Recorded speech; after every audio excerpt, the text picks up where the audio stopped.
All right, guys, let's get into it. Today we got Doug Spence on. He is the electrician for all the YouTubers that I know and probably plenty that I don't know, but he did all the Freedom Factory stuff. They wired my lift up, all of Adam LZ's shop, all kinds of crazy stuff, and you've been an electrician in Florida for a while. I have a lot of questions about electrician and storm stuff with hurricanes and all that craziness that we deal with, all the YouTuber side of things, and all kinds of good stuff. So let's get started with, like, I don't know. I mean, you took on a huge project at both LZ and the Freedom Factory. Yeah. So starting with Cleetus, we started with the big dog. We started with Cleetus, who everyone knows in the racing industry, and then we've been passed on to all the other YouTubers. I mean, Adam LZ was my second one. I was excited, but like I started with Cleetus. He posted a video back in January 2020 and said, "Hey, I looking for a contract to replace the poles out here at the track." And it was 6 months of going back and forth to design and budgeting, and we got it worked out. But mainly, I watched the video on a Saturday, and it was life changing. It's basically like a new career. Yeah. So I went out there I watched the video on a Saturday. On Sunday, I hyped myself up. I'm like, you know what? I'm just going to drive down there. I'm going to sit at the track. I'm going to wait and see if I can talk to him. And Monday morning, I got stuff done I had to at the office and headed over here from Orlando. Met with Josh, walked the track. I remember FaceTiming my brother, like, hey, I'm here. Yeah. We've watched this guy for 3 or 4 years. Made it onto the track. Yeah. Watched him for 3 or 4 years, and here we are. And this was, during COVID. Mm-hmm. So, like, I'm one of the first general public to come out there. They're doing events, but it was like, pay-per-view things. Yep.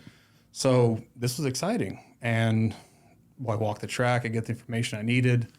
And after leaving 10 minutes later, I get a phone call, and it's Garrett. And I'm like, oh, cool. Yeah. I'm like, I get to talk to him too. Like, this is happening quick. Mm-hmm. We want to talk budget first and where we can save money. So the wooden poles that were there, they were shot. Oh, yeah.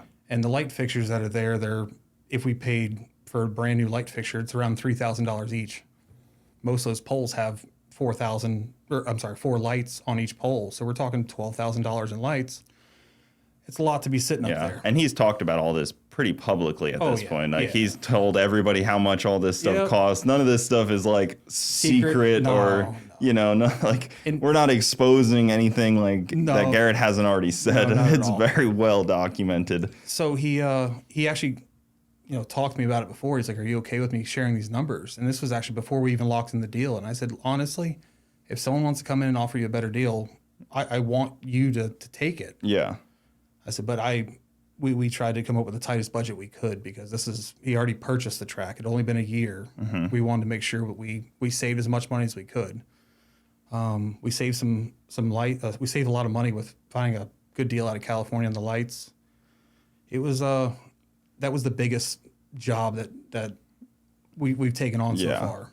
Well, I got to race there before they even had the new lights, we were racing there on the old lights, and there was blind spots. There was actual, like, dark spots on the track, which was crazy. Right. I helped, like, when we first fired it up and everything, I was helping, like, do all the light fixtures and do all that stuff. And, like, some of those light poles, you could see holes, like, right through them, where there was, like, a couple spots that would go right through because there was bees' nests that would go right through them. There was birds living in them at some points. Like, it was crazy how decrepit those are, and there's probably not like a playbook on track lighting. It's kind of like it's a special thing that not a lot of people want to take on. Yeah. Now there are a lot of lighting companies out there that do like photometrics of that, and that's pretty normal. But taking on something like this without an engineer and general contractor and someone to manage the whole project is not really heard of. Mm-hmm. Like high schools, when they build the sports areas of the football fields and baseball fields, it's all engineers that design it. Yeah. This, we are coming into it with a low budget. We want to save as much as we can. And I had an engineer do the poles and the brackets and all of that stuff. Permits were all through us. So it was a good thing. Those poles are serious too, because that's another side of it that we have to deal with in Florida is 100-mile-an-hour gusts off the water, off the coast. And it's only 30 miles inland. It's really not far. And you guys just had a storm last year. Mm-hmm. So the poles are rated for 150-mile-an-hour winds. It took down Bradenton's sign, which, that's a tough one because it's a sign. It's got a lot of surface area. It's a little bit more tricky. But then those, I was here for the storm watching they do kind of move a little bit. And I guess that's kind of what you would expect. I mean, even like the Skyway Bridge moves just a little bit. Flexes with it, right. Yeah, you want some flex, but it's crazy that they all made it through. Yep. No, it was tested. It's proven. So we're good now. It's actually been 2 years. 2 days ago, we installed those poles 2 years ago. So it's already flown by. It's crazy. Yeah. But yeah, Cleetus passed me on to Adam LZ, who passed me on to Taylor Ray. I used you. Did Kyle Booster Boys? Did you talk to him? Not yet. Oh, all right. Not yet.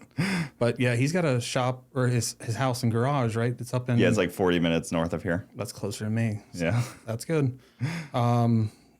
Dr. Tunamal, I haven't done work for him, but he's actually done work on my vans. Oh, yeah. Yeah, we bought 2 vans from Ford, and they had governors on them at 75 miles an hour.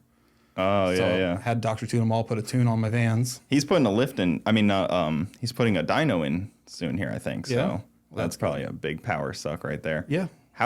How much power difference is it, those new lights versus those old ones?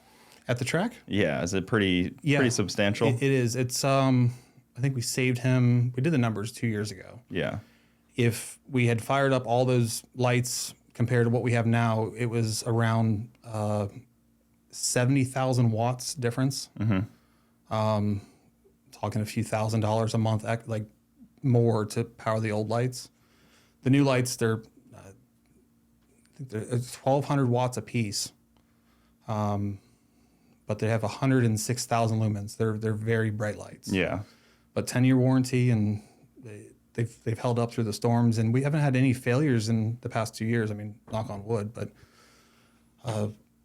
back to what you were saying about the power consumption, like on a dyno, we brought power to Cleetus's dyno. Yeah. Adam LZ has one now too. They have the 2 dynos in his shop, and then Adam also has the hub dyno. Yep. Yeah. So the hub dyno. Sometimes YouTubers get these deals, and this is what I see. I mean, I work with so many of them that you kind of take what you can get, right? Like, you don't want to fight back and be like, well, I know you want to give me this, but if it's a good deal and you want to make it work, we make it work. So Adam LZ's dyno is actually 3-phase. In his shop, he only has single phase. So we had to put in an inverter, a phase inverter, and create 3-phase for basically just a fan on the dyno. These are little things I run across with all these YouTubers where you have to just go with it. I think he's got one of the Australian dynos too. I'm not familiar. Yeah. You know what? I think you're right. Because that would also make sense why it's probably a little different than what we're used to. 3-phase is normal for shop supplies anyways, but Right. it's pretty big suck of power, especially he's out in the real middle of nowhere. Yes. Freedom Factory's in a public area compared to what he's at. Correct, yeah. So, yeah, that probably doesn't help. Yep. And then, so you had to put a 3-phase in there. And how big is an inverter for 2-phase or? So for his, he needed 80 amps of 3-phase, which draws 200 amps of single phase. Okay. So you have to bring in 200 amps, basically your entire house, to an inverter. It converts it over and makes 3-phase just to get 80 amps. Now, he luckily has a big enough service where we could suck 200 amps over and it wouldn't affect everything else in the building, but it's still a large draw. But you rarely ever use the dyno. You know, you run it for maybe once or twice every couple of weeks. Yeah. So it doesn't add to your power bill as much as you'd think. It's the continuous loads that add to it. Light fixtures and ACs. Yeah, ACs suck this time of year. They know that our ACs are running. All the time. They know that they're running a lot, so that power bill goes up like crazy. Mine like doubles this time of year. Yeah. Freaking pain in the ass. Yeah, and then he probably added a bunch of ACs that are now running more into his facility, which he has that one room with those high-ass ceilings. Yeah. Yeah. And he's got four lifts in there. We set it up so he's got basically like 6 welding receptacles all around the shop. Yeah. So you just unplug your welder, take it to the other side of the shop instead of just dragging leads everywhere. Yep. It's Adam LZ's shop is the cleanest shop I've ever seen. Yeah. I tell them that there's like no oil on the ground. Like it's not like Cleetus. He's got his main shop, but there's and this isn't bad, but it's Adam LZ's for some reason is just spotless, and I feel bad every time we make a mess. Well, electricians are known to make messes, right? Isn't that their thing? Yeah, we don't sweep at all. Yeah, isn't that you just throw the boxes on the ground and stuff? Leave your clippings on the ground, and Yeah. it's someone else's problem. That's the electrician way, from what I've seen. You can't own a broom. Klein and Milwaukee, they don't make Yep. brooms, so we won't be buying any. No need for that on the electrician stuff. We must have a massive need in Bradenton for electricians because I think they're building 1 billion houses right up the street from me. Right. It seems like they're building houses for everyone in the U.S. to move to Bradenton. Mm-hmm. And I don't know what the whole deal is on that one. But Well, people like Florida. yeah. It's it's a nice place to come to and live, but we're building houses everywhere, and I'm worried about it with the race with Freedom Factory and Bradenton Motorsports. I like how Garrett's handling it. You know, you have to say something now so that later on, if there's an issue, you can say, look, I pointed this out. I didn't want this to happen. Don't close down my business. Like he's worked hard for this, and so has Victor over at Bradenton Motorsports. I mean, he just redid the whole drag strip.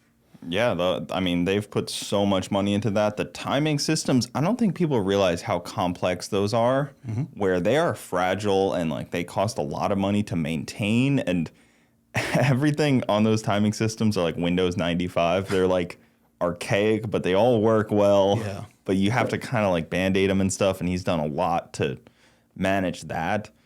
And then just the whole thing, like it's a country area that's now not anymore, so it's tough for them. But back to like the housing stuff, I've toured a few of them, and I feel like they are built so poorly. And you would probably know that better on an electrician's standpoint, but it's what you don't see is the electrician and like the plumbing stuff that is probably the scary part of those new homes. So there's a reason that we don't do it.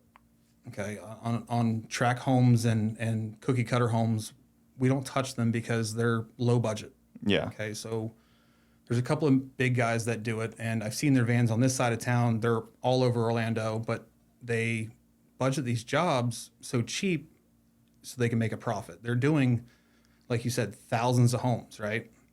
They're not making huge profit margins overall, like on each house, but after 1,000 houses, it adds up quick. Yeah. So, like with my guys, all my guys are hourly employees.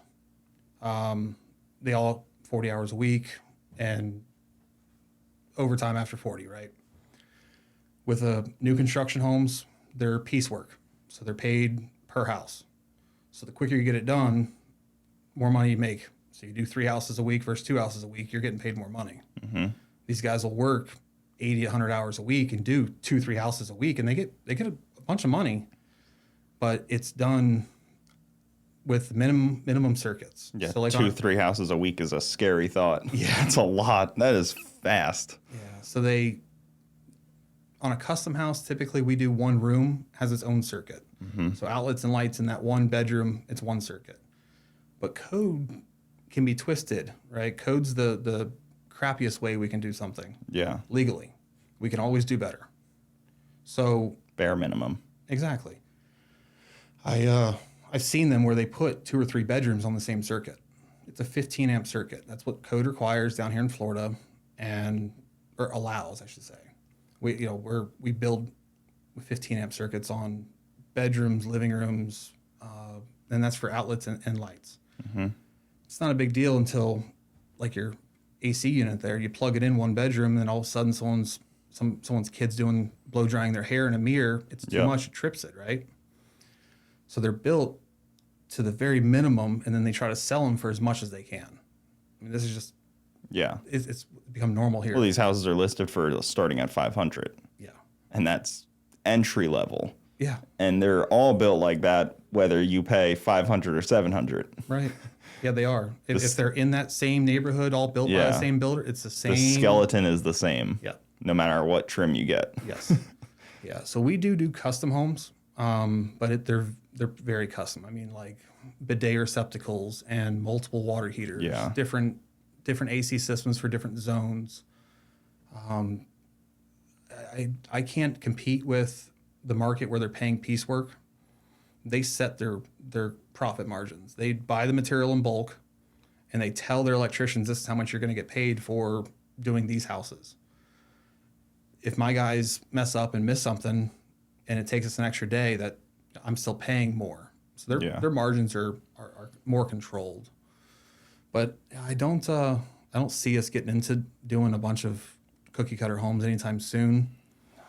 It's crazy to do that, and I feel like you devalue yourself so much by doing that. And there's nothing wrong with the guys that are out there doing it. It's great money, and somebody needs to do it, but Right. it's like it's not that custom work that you would pay a lot for, because once you map out, oh, this is how you do it, you're just copying The same yourself thing over and over again. Yeah. And then new houses got to be so crazy because, like you were saying, there's bidet receptacles and stuff. Like, there's probably so many more spots that you have to run power that you weren't 5 years ago. No.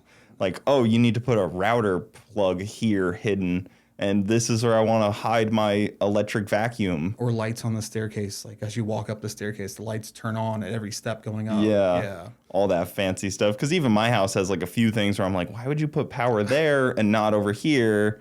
And there's all those like weird things that houses have. And because my house is a custom house as well. So it has things that are a little questionable in places. Yeah, but I'm sure whenever they were building that, they're like, oh, I need power here for this. And it, like, you have the battery powered. I've seen your little The vacuum? Yeah, where you put the Milwaukee battery on Yep. it.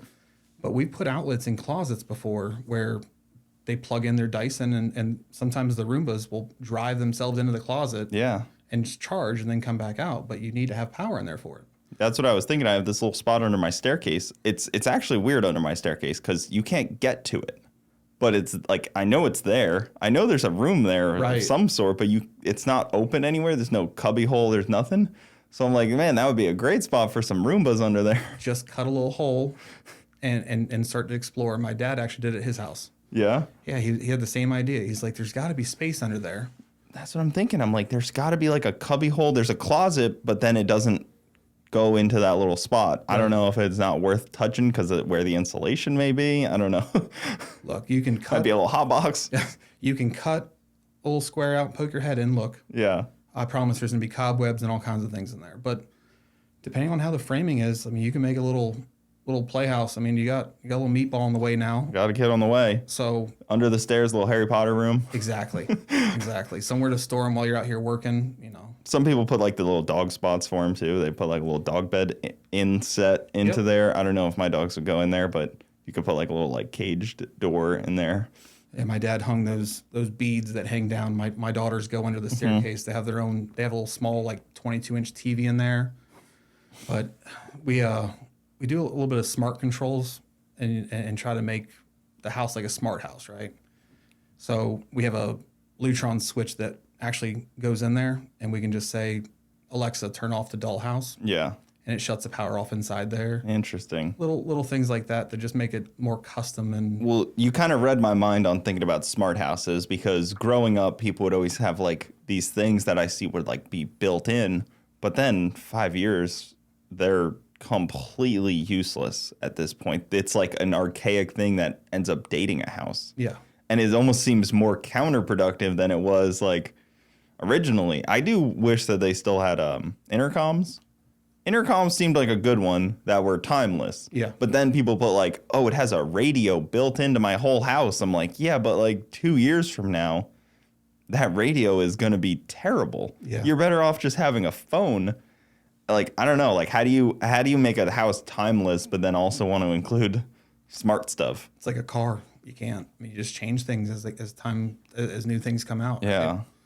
right? Well, like Bogetti, they don't put a radio because they don't want it to look outdated. They make it look like minimal to not look outdated. Right. So that's kind of an interesting one. Yeah. Don't avoid doing something because you think that one day it's going to be outdated. Yeah. You can install it, and if it ever gets outdated one day, change it out for something else, right? Mm-hmm. That was like LEDs. A lot of people didn't want to swap over to LEDs for the longest time, and now everyone has them. Yeah. They're more affordable now. They're less energy. They're more affordable. They don't put as much heat out, like in a room like this where I don't want, like, if I had a bunch of lights, Yeah. it would be a lot hotter because of them. So I try to think about that too. But then sometimes LEDs get like a little flicker to them that Yeah. normal lights don't. I mean, halogens kind of get it too, but But they would dim, not completely flicker. yeah. I get it. Yeah. They get like that. But some cameras are weird because I have friends that if you bring your camera to Australia, for say, you may pick that up a lot because they use 50 hertz. Correct. So if you don't change your camera settings from US to like Australia, you end up picking up The strobing effect, right? exactly. So Yeah. it's kind of a weird thing like that, but I don't know. I always think that we use the best stuff here, but I'm sure somebody uses better stuff. Yeah. I don't know if 50 is better, 60. That's always a concern when working with YouTubers, that the light quality has to be not the most expensive, but it has to be a better tier. It can't just be Yeah. contractor grade, right? So when we're installing lights in anywhere, so like Parker Mitchell, Teeth and Turbo, Yep. we installed honeycomb LEDs in his garage. Oh yeah, yeah. So it looks like a bunch of honeycombs on his Yeah, in like his the garage. hexagon style. Right. And you worry about it because you want to make sure that there's no flickering when you record. YouTubers make their money off their content. If you're recording and the lights are flickering, then it's something you have to edit. It's something you can be concerned with. Imagine we did all the work at the Freedom Factory. After all of that, months and months of planning, and you go out there and start doing the pay-per-views, and you see, flashing. That would just, I would look terrible. Yeah. Right. So you have to do some research on the lights. You can't just throw cheap things. Well, in it's there. dangerous too because you have to like people put like strobe warnings like in your video because if somebody has epilepsy, you don't want to trigger that. Yeah. Even mine, like, I mean, randomly they'll flicker, but that's because I don't think I have enough power coming into here and everything's kind of on like similar circuits. Yep. Which also helps me a lot. Most things in here are low voltage.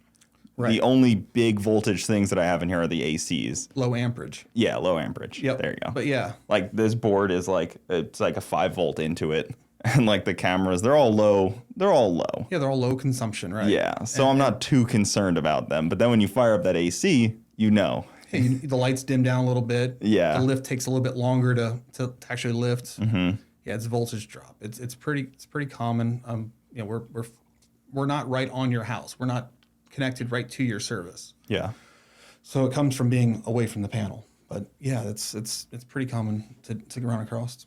It makes sense. I mean, I don't know if I have even enough power that comes into this shop. That was one of the things that we were running into. Like, I don't have that much power where it's like you can run everything you want at the same time, which I don't have a problem with. I don't have 10 guys working here that like, Exactly. 2 people on the welders, another guy using the lift, and then me using an air compressor.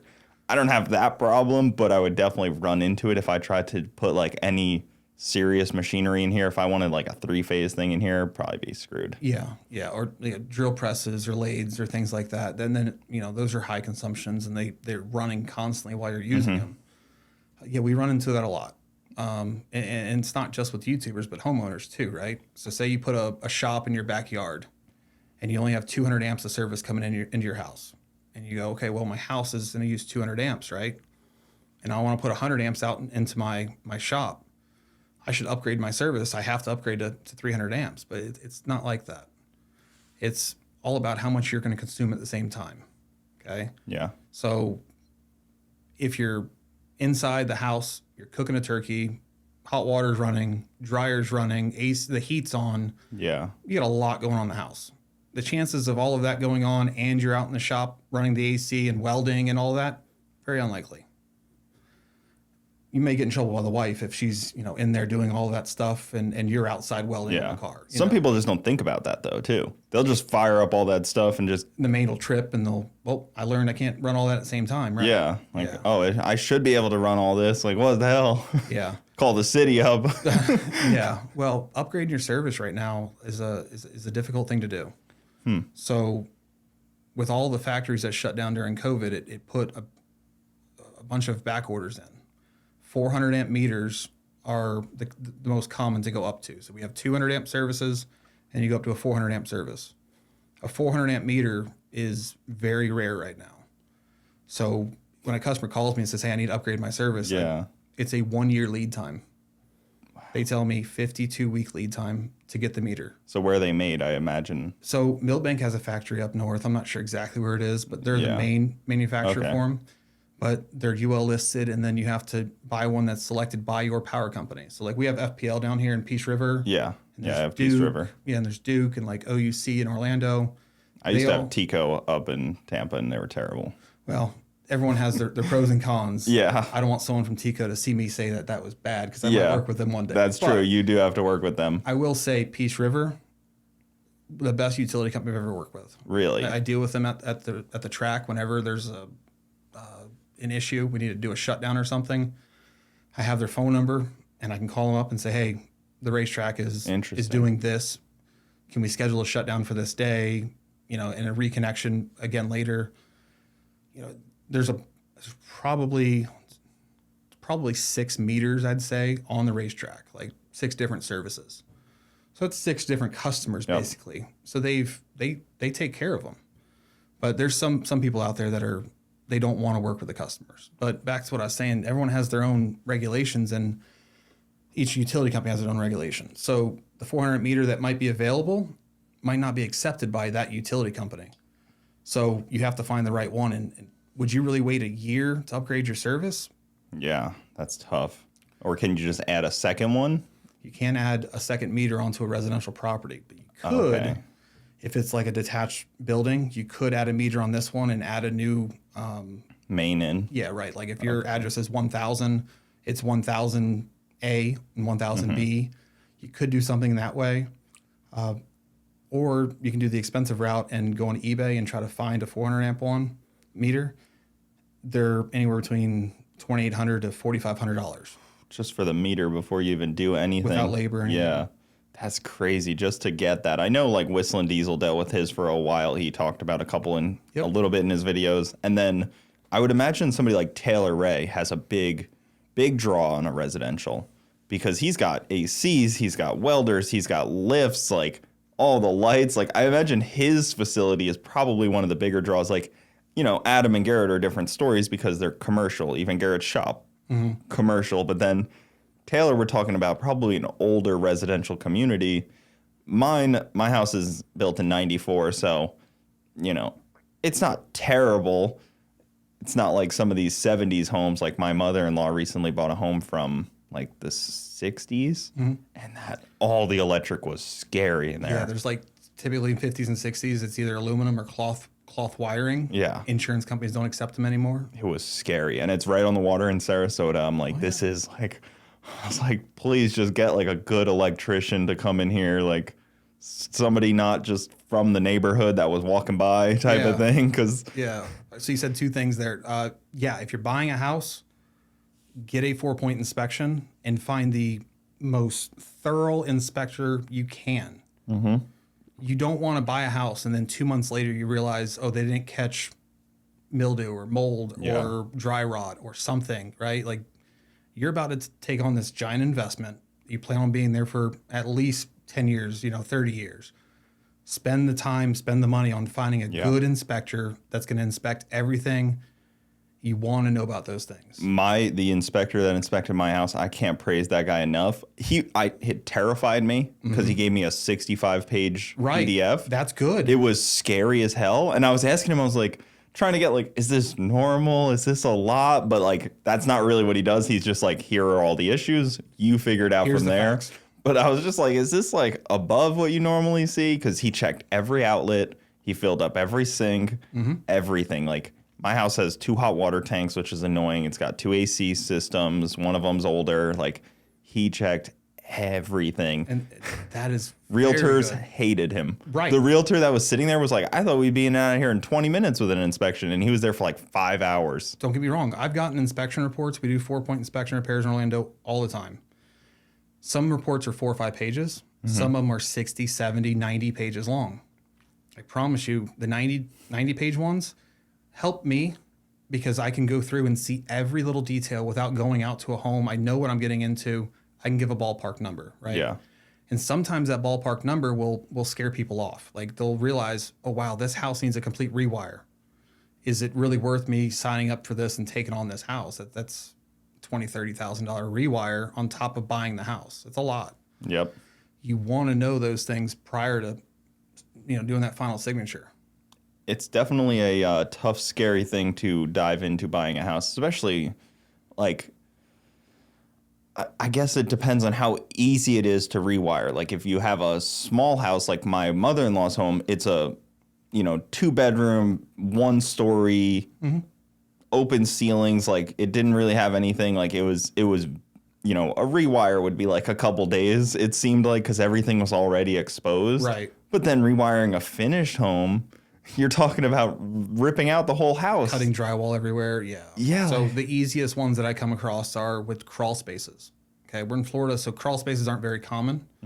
But when a house has a crawl space and an open attic, it gives me 2 access points. I can drop wire either way, right? It speeds things up where one guy can go in the attic and run all the wires to lights. We can drop down to switches, and then all the outlets can be ran underneath the house.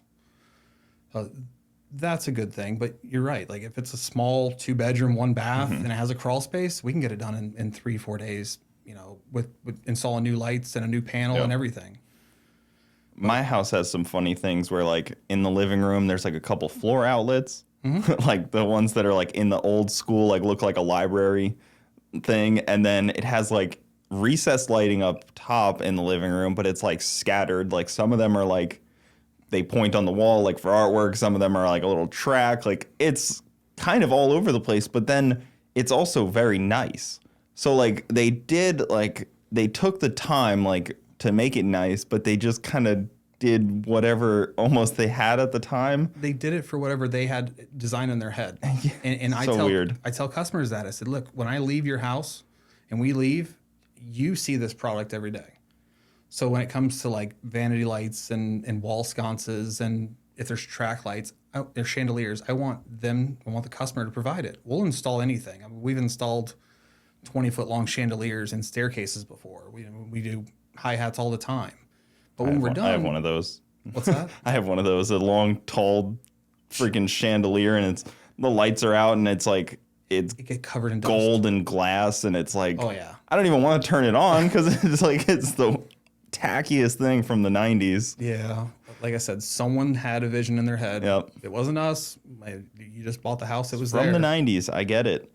And then I've seen some videos of like some Amazon chandeliers that people buy for like cheap. And I'm like, man, those look terrible. Those look scary to even own. There's some like modern flip, like you see them in flip houses where like they're just crazy looking LEDs that are twisted and whatever. Yep.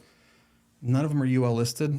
And that's where it catches you. Okay. So if we do a new construction build, every fixture, even if it's provided by them or by us. What is UL then? It's any product you buy, it's going to have a UL sticker. It's a certification. So it says that this fixture is designed to do this. So it's designed to mount to the ceiling or mount to the wall. The LEDs that are inside it, they're not going to get too hot where the light fixture falls apart. It's basically a liability thing. The city and county won't sign off on it unless it's actually got a UL sticker. Interesting. So there's probably a lot of shady stuff that homeowners do. Homeowner installs are usually pretty bad to begin with, though. But that comes down to being ignorant to it. You don't know any better, and you see a pretty light. Your wife's like, I want that. You order it and you put it in, and you don't know any better. Chances of something actually happening, probably slim. But yeah, when we do a new construction build, it has to be a UL listed light fixture. Yeah, that makes sense. And because somebody's going to come inspect that, somebody's going to come check all that out. Yep. Man, new construction seems like a hassle. We built a house when I was a kid, my parents did, and they were simple as possible. They were like, it's a square. It doesn't need anything crazy, recessed lighting, nothing crazy at all. Like they wanted it as basic as can be. Like on one fan in every bedroom and that's it. Yeah, exactly. They were like, we're not going crazy here. Like they didn't try any of the smart stuff that people tried to convince them to. And I think that's why it doesn't seem outdated now. And a funny thing is that in New York, when they built their house, all the walls are smooth. Right. We don't have smooth walls anywhere in Florida. They like this textured like orange peel and popcorn just spray ceilings. on nastiness. Like I don't understand it. I'll tell you why. Cheap. It's you can hide imperfections. Think about it. If you got a seam like in here, and you just sprayed something over it and the seam just disappears, that's a lot easier to do than actually making sure that wall is smooth and finished. It's a New York thing to like, or at least it's a Florida thing to make them textured. Yep. But every wall in my house is textured. So we do a lot of restaurant retail work. Earl's Kitchen and Bar at Mall Millennia. It's I think the budget for that restaurant was like $10 million. Yeah. Everything is what they call a level 5 finish. I mean, they skim and mud that wall 5 or 6 times to make sure it is smooth. Problem is, you start seeing imperfections everywhere. That's why they do those orange peels and popcorn ceilings. It hides all the imperfections. Yep. Get the job done sooner, move on. And Taylor Ray's place, you had mentioned that before this too. Yeah, his shop is awesome. Huge shout out to Taylor Ray because he did like a full build series on that thing, and it is like a therapeutic build to watch because he did such a cool job and everything's well insulated, and he took care in like every step of it. Yeah. And really built like a great place that he can be in for a long time, which not many YouTubers do. He's a do-it-yourself guy. Yeah. Okay. I was wanting to work for him, but I knew that I was limited on what I could offer him. Okay, because we can all install lights. Being electricity, it's pipe and wire, right? That's what my dad said. It's just pipe and wire at the end of the day. It's all we do is just run pipe and wire. We connect lights, hook up panels. It's not rocket science. We don't have like programs where we got to go in and type things at the end and make sure it's fine-tuned. It's simple. So I didn't know what I could offer him. And when it came up and he said he was going to do the new shop, Adam actually gave him my number. And I was doing a side job for a family member in Jacksonville. Went up there to help him with some landscape lights, like just help him out and just like, hey, I looked down at my phone. I'm like, 386 number. Pick it up and I'm like, hello? And he's like, hey, it's Taylor Ray. And I was like, oh, shoot. Like, excited, man. Like, you guys talked about this in the last podcast with Kyle. Yeah, me and Kyle. Yeah, where you guys talked about your fans, right? And how they walk up to you when you're covered in grease and they go, hey, how you doing, right? And you feel like you want to interact with them and have that relationship. It's almost like watching family. Okay, we watch you guys. I watched Cleetus for 3 or 4 years. When you were on all the time. Yeah. Back in the early days of it. Yep. Yeah. So I watched you guys, and it's exciting to be like, oh, I get to work with you guys. Mm-hmm. It's cool. Yeah. So he called me up and said, yeah, I building a shop. Just want to get some ideas of what I can do. And I'm like, I don't mind helping. And then all of a sudden it turned into, well, how much would it be to do it? Well, I really don't have time to do it. Could you do it? Absolutely. So his building, you think would have a lot, right? Like a lot of amperage, like a lot of draw. It's very efficient. Okay. He's got the metal building. Yep. But I think he's got closed cell foam on it. Yeah. And it's like 3 or 4 inches on the walls and on the ceiling. So it's basically like a Yeti cooler. So when that gets down to temperature, the ACs kick on for a little bit, bring it back down to temperature, and turns right back off. He leaves his ACs on eco.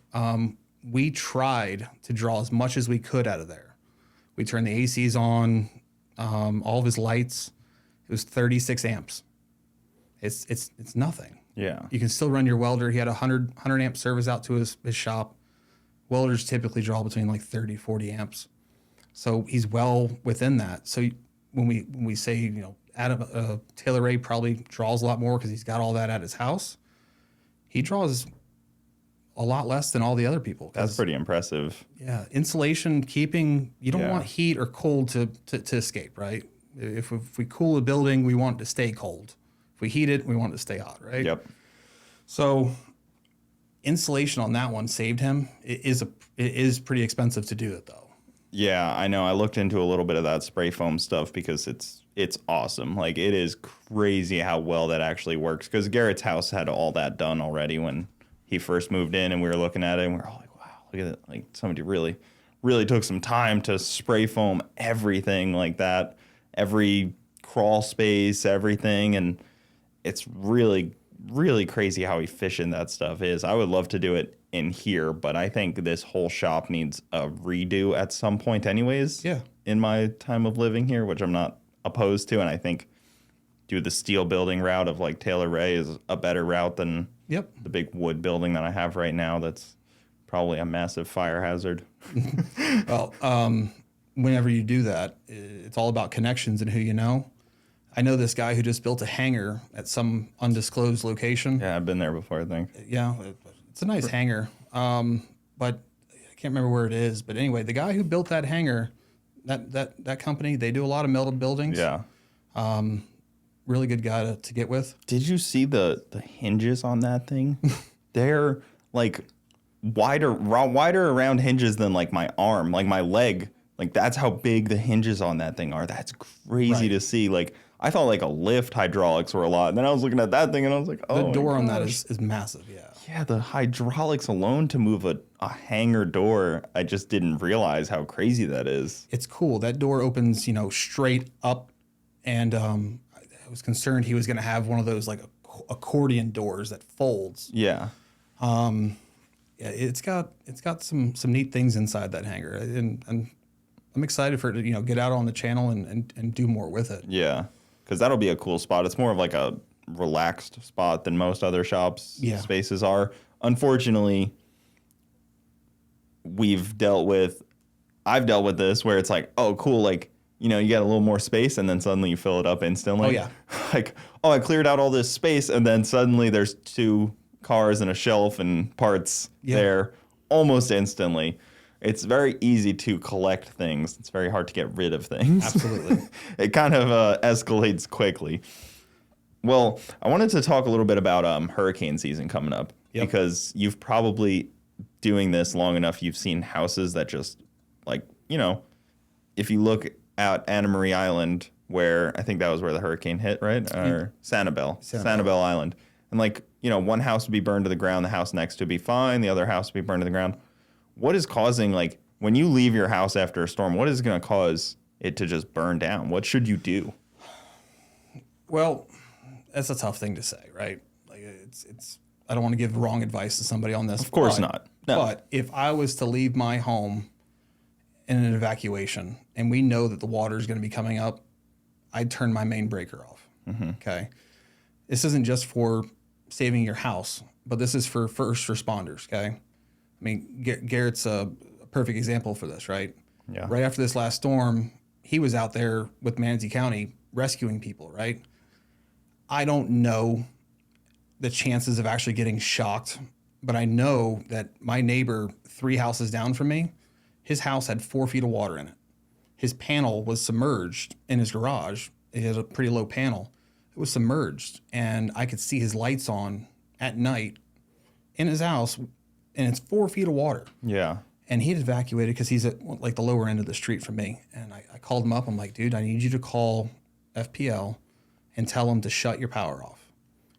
And they said that they couldn't do it remotely. And I said, it doesn't make sense. I said, this should be a thing where if you're the customer and you call and there's a state of emergency and you need your power shut off, they should be able to do it, right? If you don't pay your bill, they shut it off. Mm-hmm. So it's not possible. So I would shut my main off before I left, because I don't want someone, if they're going to search in my house, we're not thinking like someone's robbing our house, but if someone's coming in to make sure, hey, is everyone out of here? Are you safe? I don't want someone to get shocked. Now, yeah, that's a scary thought. A lot of people don't think about the first responders as much as they think about their house burning down. Right. Or something along those lines, because that's scary too. I mean, people deal with that all across the country. People in California are dealing with the forest fires hitting some houses and not others, and then people in all of Florida are dealing with hurricane season coming up and generators in their house with them, because some people are crazy like that. Right. Some people don't realize carbon monoxide is a thing, and they put their generator in their living room. Yeah. So it's a big thing. Yeah, it's a scary thing. I've seen it quite a few times. Like, they actually have to put warnings out when storms are coming in Florida. Put your generator outside, which is a crazy thought. Yep.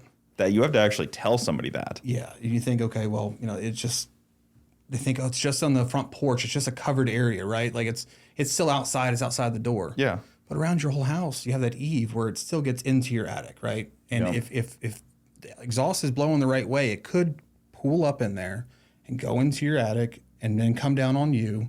It's a silent killer. You're not going to smell it. Like, you're going to smell gas fumes, right? But yeah, it's a silent killer. The thing that they recommend is 5 feet from doors and windows. I tell all my customers 10 feet, right? So I'm just pulling my you're couple good. things back up. Yeah, carbon monoxide is weird because there's a thing where once you start smelling it, your brain actually turns it off and tries to stop you from smelling it because like it goes into like a weird defense mechanism of it, and it causes the death like instantly. Yeah. It's crazy. Carbon monoxide is scary stuff. So here in Florida, we get the question all the time about generators, okay? Yeah.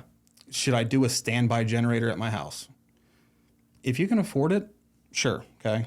But I think there's only 2 reasons to do it. If you live in a state where, like California, high winds, they shut down the power lines because it started a bunch of those fires out there a few years ago, right? Yeah. So now, if they get high winds and they know it's coming, they'll shut the power lines down, and then people are without power. So if I lost power once a week or something, I would have a standby generator at the house so I didn't lose food, and that makes sense. The other thing is if here in Florida, if you're taking care of like grandparents or anybody who has medical issues, Yep. that would make sense to me. You lose power for even a couple hours and someone's on an oxygen machine, they need power. Maybe they didn't have it plugged in, the batteries aren't good on it right now. Like, it makes sense. What I recommend to people, a portable generator with an inlet on the outside of your house. Okay, so a lot of people make these cords. I'm sure you've seen them. Yeah. Where it's a male end on both sides. Very dangerous. They say not to. Right. They plug it in they plug it in their dryer. They plug in the generator and they backfeed the house. Mm-hmm. A few things can go wrong here. If the main is still on, you're now backfeeding the power lines, hurting the people who are trying to repair your power lines. Right. When power comes back on and your main's still on, it's going to blow up your generator. Because utility power comes on, it's going to blow up the generator, no problem.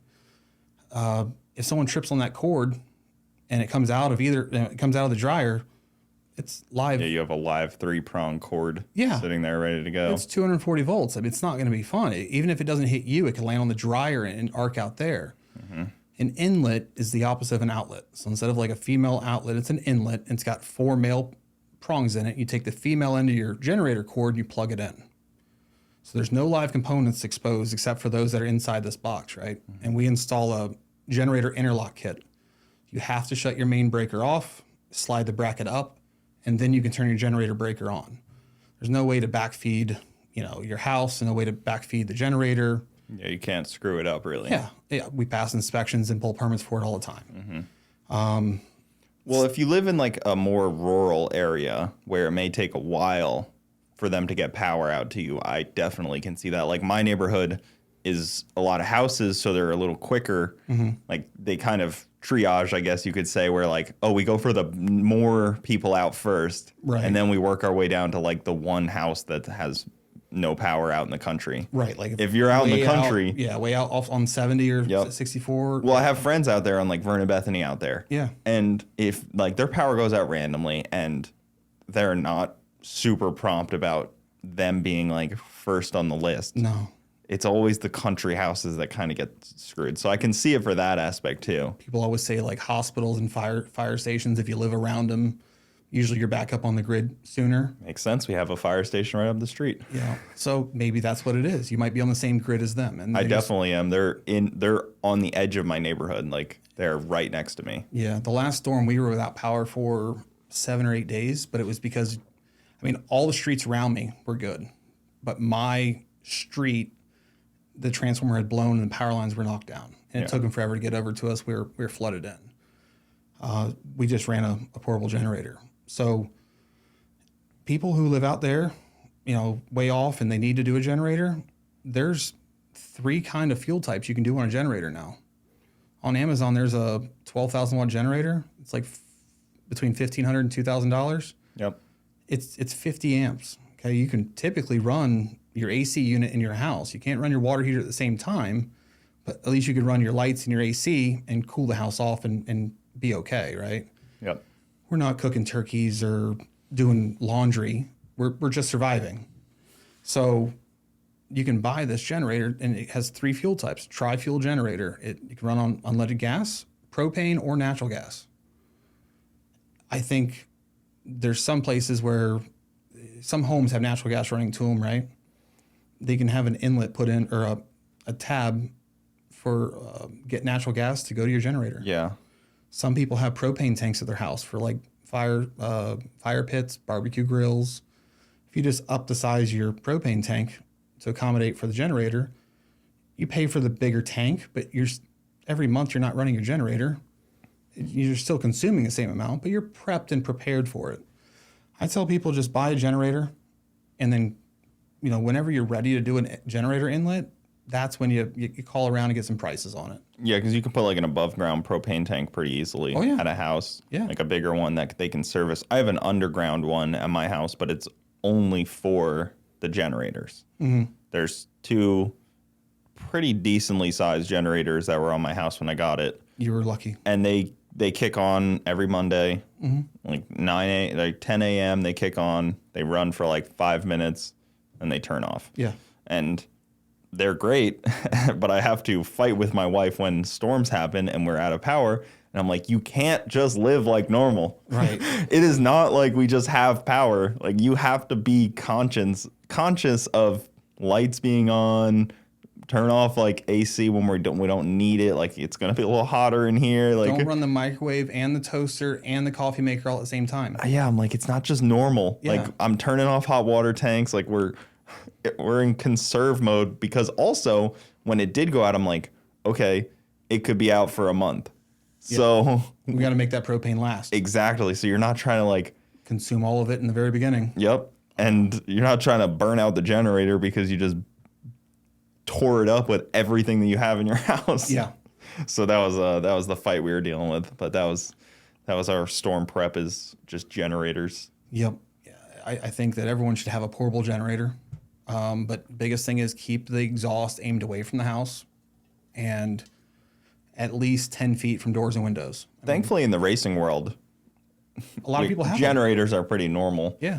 And some people really have some beefy generators that they bring to the track. I hate those guys. Yeah, well, a lot of people have them in their rigs. Yeah. So, like Garrett, like those Onin Cummins generators are badass. Right. Those things are sweet. So when this last storm came up, Garrett's like, "Hey, can I use a generator out of my toter?" And I was like, "Yeah." He's like, "I got a 50-foot cord." I'm like, "Perfect." Yeah. So he pulled that toter up right there next to his garage, and whenever he lost power, he's gonna plug it in. He didn't lose power. I know, he didn't. I was here, like I physically helped him the day of the storm as it was like on the coast. Yeah. And then I drove back to Orlando in the rain, and I'm like, the things I do, I'm like, I enjoy it. I was able to give him and his wife, power. I knew that my house, I was good. Yeah, you're on the other coast, and I'm in the middle of the state. By the time it got to me, I knew it was going to be weaker. We just got a ton of rain out of it.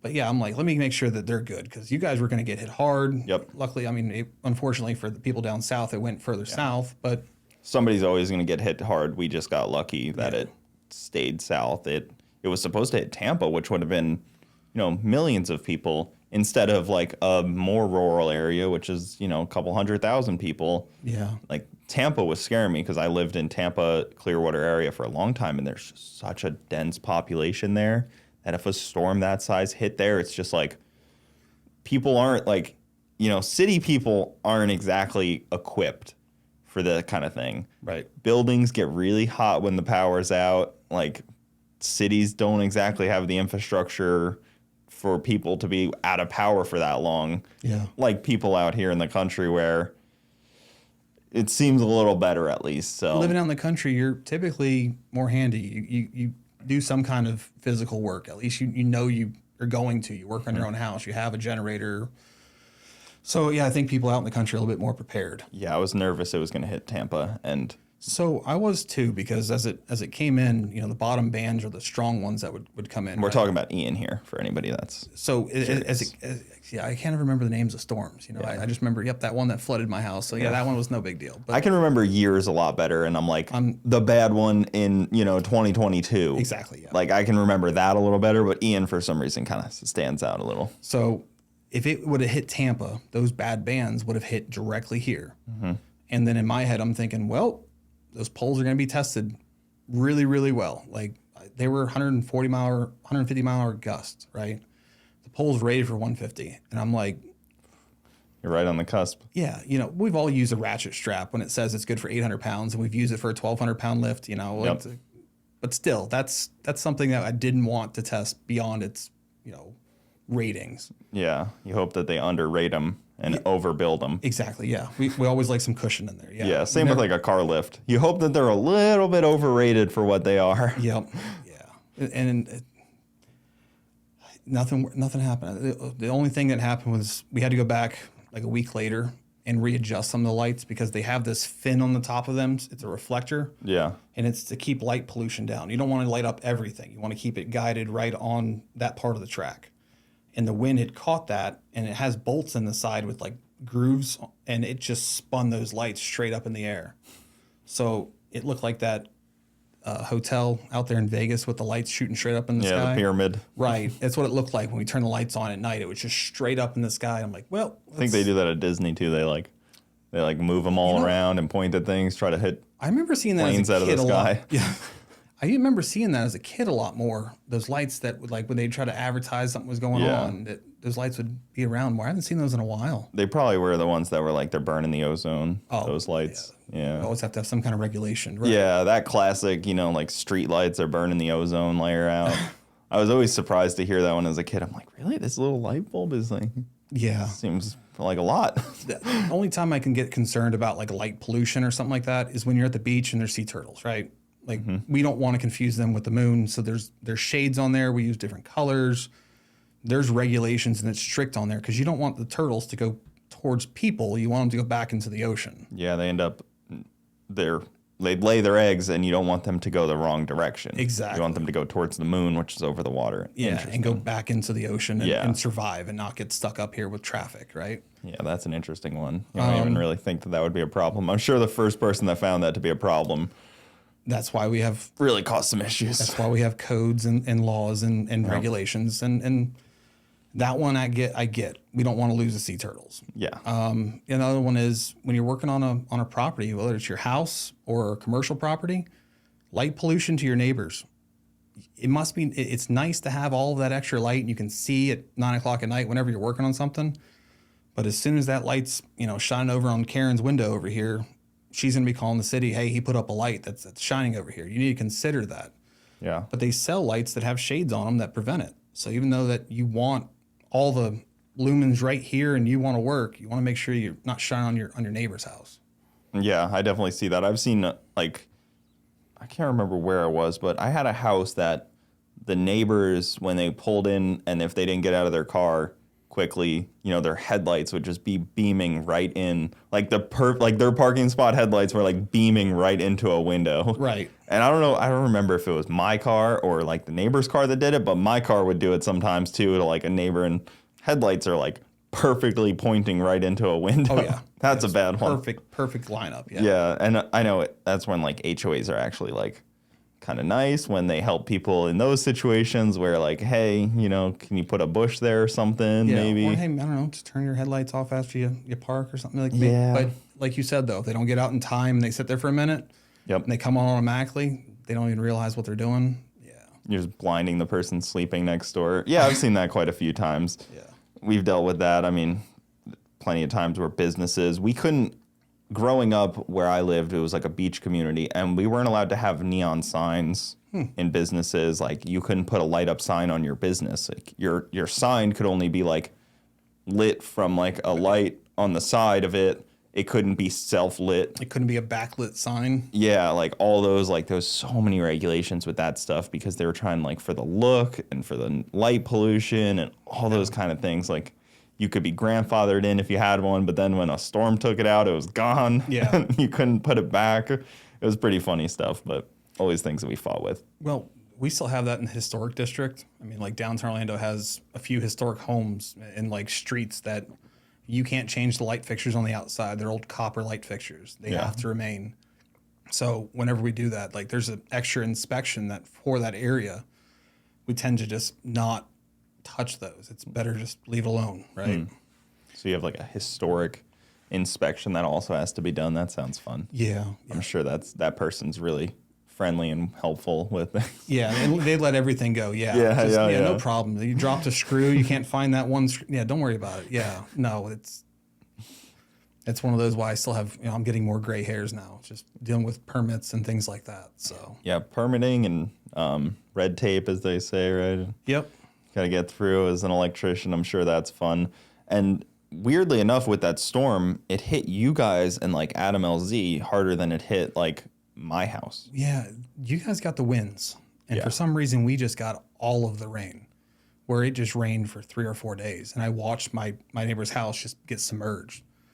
I was, lucky enough where we didn't get any water damage, but yeah, I just watched the water rise and rise, and the canals just got backed up, nowhere for it to go. Mm-hmm. So, like, even in the city I live in over there, there's those portable pumps that you see the city bring out. They're still there, stationed there in case it ever happens again. Yeah. It's just a lot of people don't do the infrastructure. A lot of towns and cities don't do that. They don't have the budget for it right away. So they leave that portable pump there. And if it happens again, we'll just pump it out. And eventually, I'm sure they'll put a permanent pump in. But Yeah.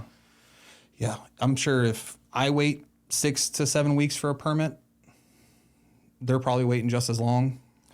And Even like if for it's like a city county work, though, stuff? yeah, if it's city workers that are actually doing it or county workers, like not knocking on any public workers, but we know that a roadway expansion takes 2 years to do. So I would assume a pump, done by them would probably take at least 6 months, 7 months. They've been for the last like 3 weeks putting in like a new substation right by my, like right up the street from me.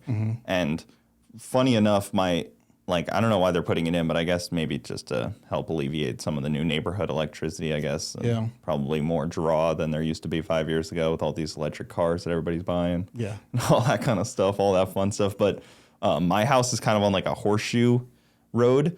And I was talking to my neighbor before, and he's like, yeah, like, I don't know why, but like, I've lived here 10 years, and like, we don't really get the wind as badly as like the straight sides of it. And I was like, man, that sounds like some redneck logic to me. Like, I don't buy that at all.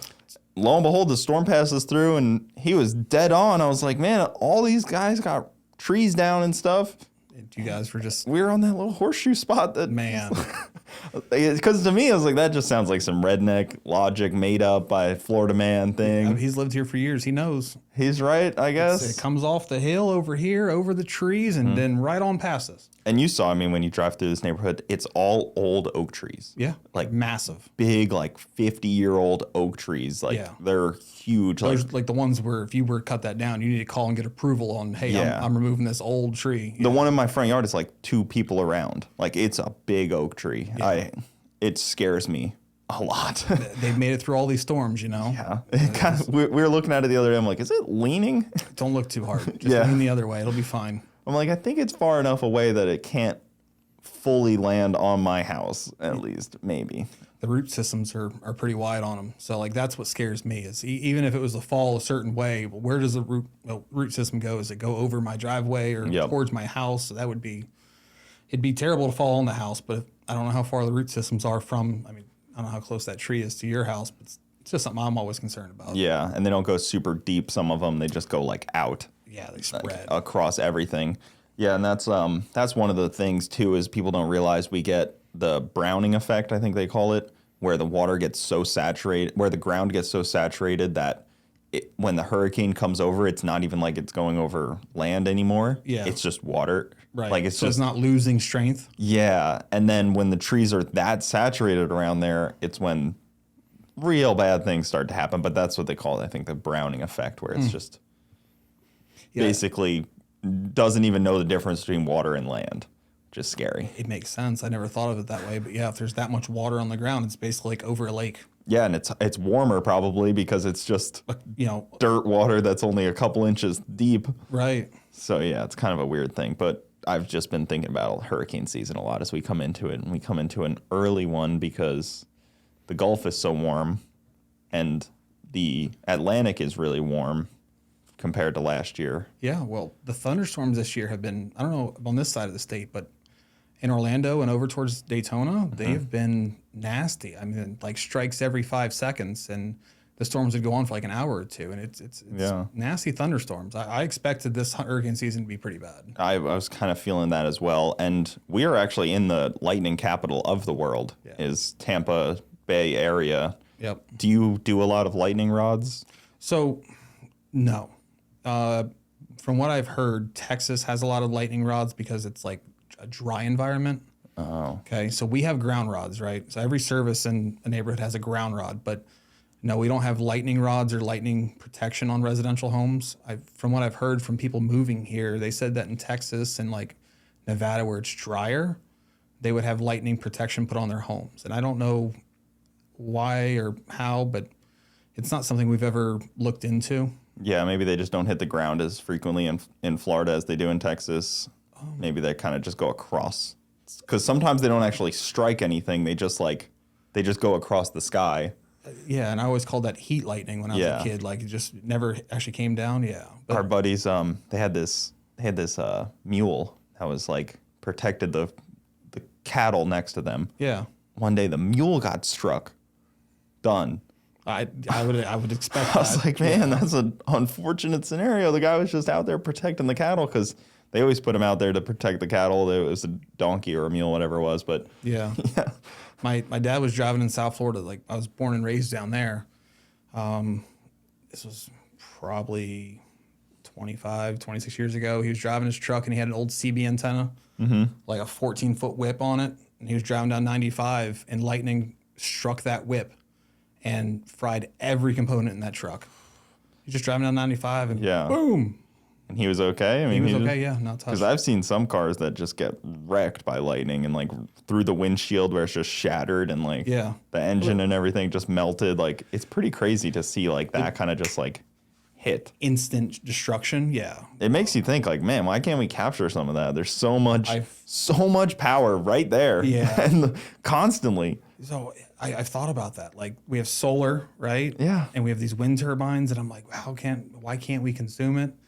Just someone will one day, I'm sure. Massive amounts of power just watching it go into the ground or hit a tree. Like sometimes you'll come across like a tree and it's just like one dead one sitting there and you look at it for a second and you're like, what the hell? And then you're like, oh, probably struck by lightning. Yeah. I know there's a couple like back in the woods back there that like, oh, that one's dead now.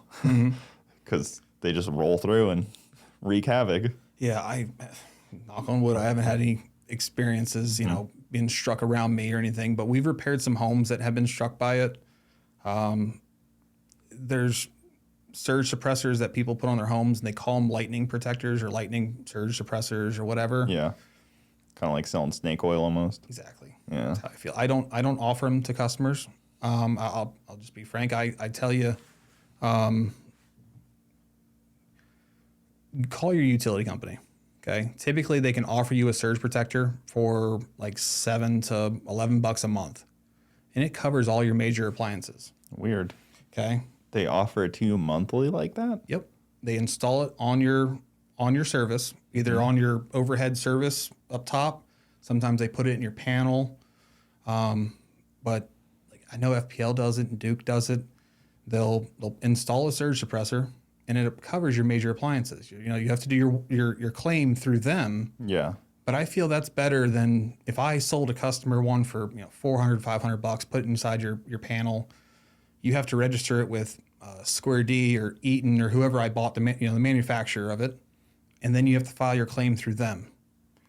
I feel like your utility company would give you a better response than an electrical manufacturer part company, Yeah. And it's nothing to bash those two companies. I just feel like that's a better thing I can offer customers. That's funny. Eden also makes the superchargers for all like the popular cars. So there's some pretty cool superchargers out there. But Eden makes like the blades. They make the screws. Oh yeah. The same people that you're talking about. The same company. Yeah. Eden. I mean, it's always big companies that end up making like a variation of yes. different companies. But yeah, my dad, he's a roofer my whole life. I did a lot of roofing with him. And one of the things he always got requests were put lightning rods. Like people would just like beg him to do it. And he was like, I don't do that because I don't really think that I've never seen it like be necessary or helpful. Yeah. Even though he didn't believe in it, he thought about offering it because people would just like, if the customer wants something that badly, you might as well do it. They're going to pay you. It was a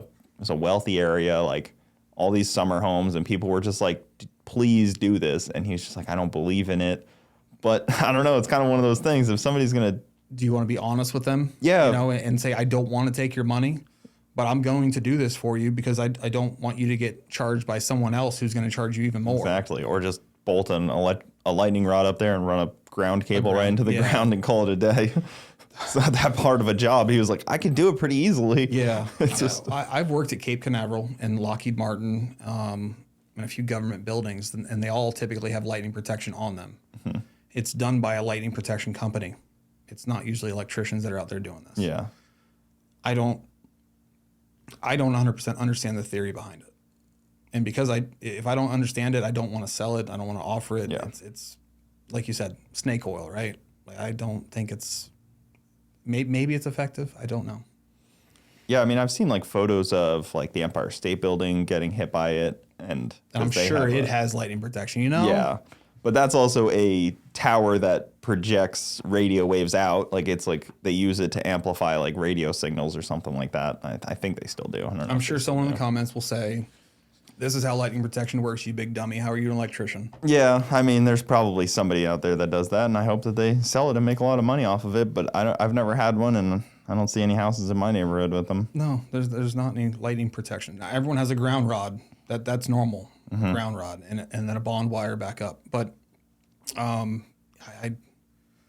don't think I'll ever get into it. I don't think it's a need for it down here. I mean, like you said, we do have a lot of lightning, but I don't think it's a proven thing down here. I worry more about EMPs than I do lightning hitting my house. Yeah. But there's not really much you can do. With the tinfoil hats, I know. Yes. There's not really much you can do about an EMP. I've just talked to some people that...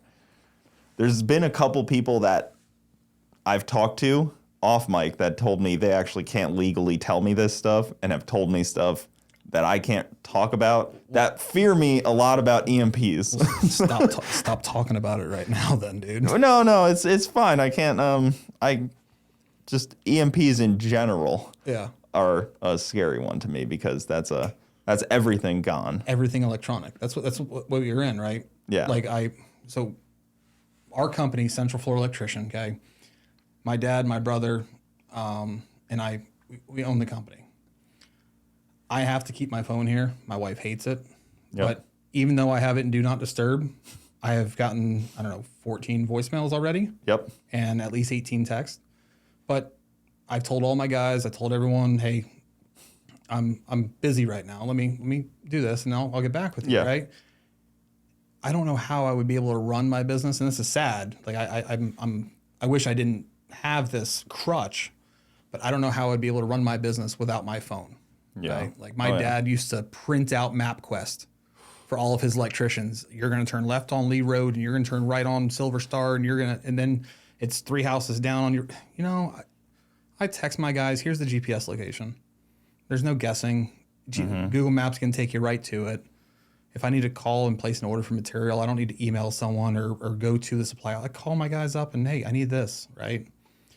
EMP would ruin a lot of things, man. I'm sure one day it'll happen. There's some crazy stuff you can listen to about people talking about how susceptible our grid is to things, and I've actually have another guy I've been messaging back and forth that he's an engineer on the power grid side of things.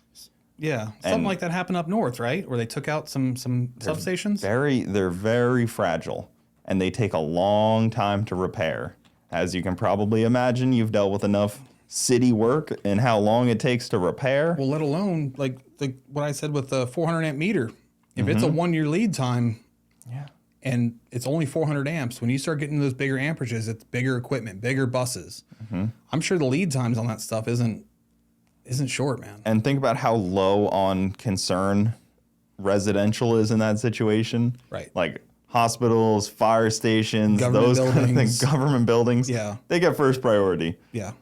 You're probably 15th on the list of priority. The dog park's probably going to get power before us, right? 'Cause Yeah, it's a government-owned area. Yeah. Exactly. The freaking children's schools and stuff like that are higher priority than your house and stuff like that. Like everything's higher priority than residential, it feels like. And because we see EMP as in movies, right? So is it going to take out the battery in my vehicle and ruin all of that stuff? Yes. Is it going to ruin the battery that's in my generator? Yes. So what do I do? Get a tinfoil box to hold the battery for my generator so that way I can take the battery out and start my generator so I have power again? I always make the joke that's why I used lead paint on my room. Yep. Yeah, so that we're in a lead box. It's all lead paint. Perfect. Yep. Yeah. Good stuff in here. I like to make that joke on people because they think about it for a minute. They're like, wait, that does actually sound like it makes sense, but I know everything in me says that that's wrong. Yeah. But yeah, man. Well, thanks for coming on. Where can they get with your company at? Where can they contact you at? Yeah. So, I mean, we're out of Orlando. I usually don't do a lot of work on this side of town. It's just like onesie, twosie things. But I mean, if you're in Orlando, Central Florida, Central Florida Electrician. But if you're famous enough, he'll make the trip. Yep. I actually have a couple of things on here where I was like, I have a to-do list on what YouTubers I wanted to meet up with. Yeah. We talked a little bit about it, but like Cleet and Adam have worked with you, Parker, Taylor Ray, Dr. Tunamal. We actually did some work for one of the pranksters. Can't really get into on that one, but like we did a project for someone who does prank videos. Yep. But yeah, coming up, you said it earlier, Kyle from Boosted Boys. Definitely want to talk with him. Kevin KSR up there in Gainesville. Yeah.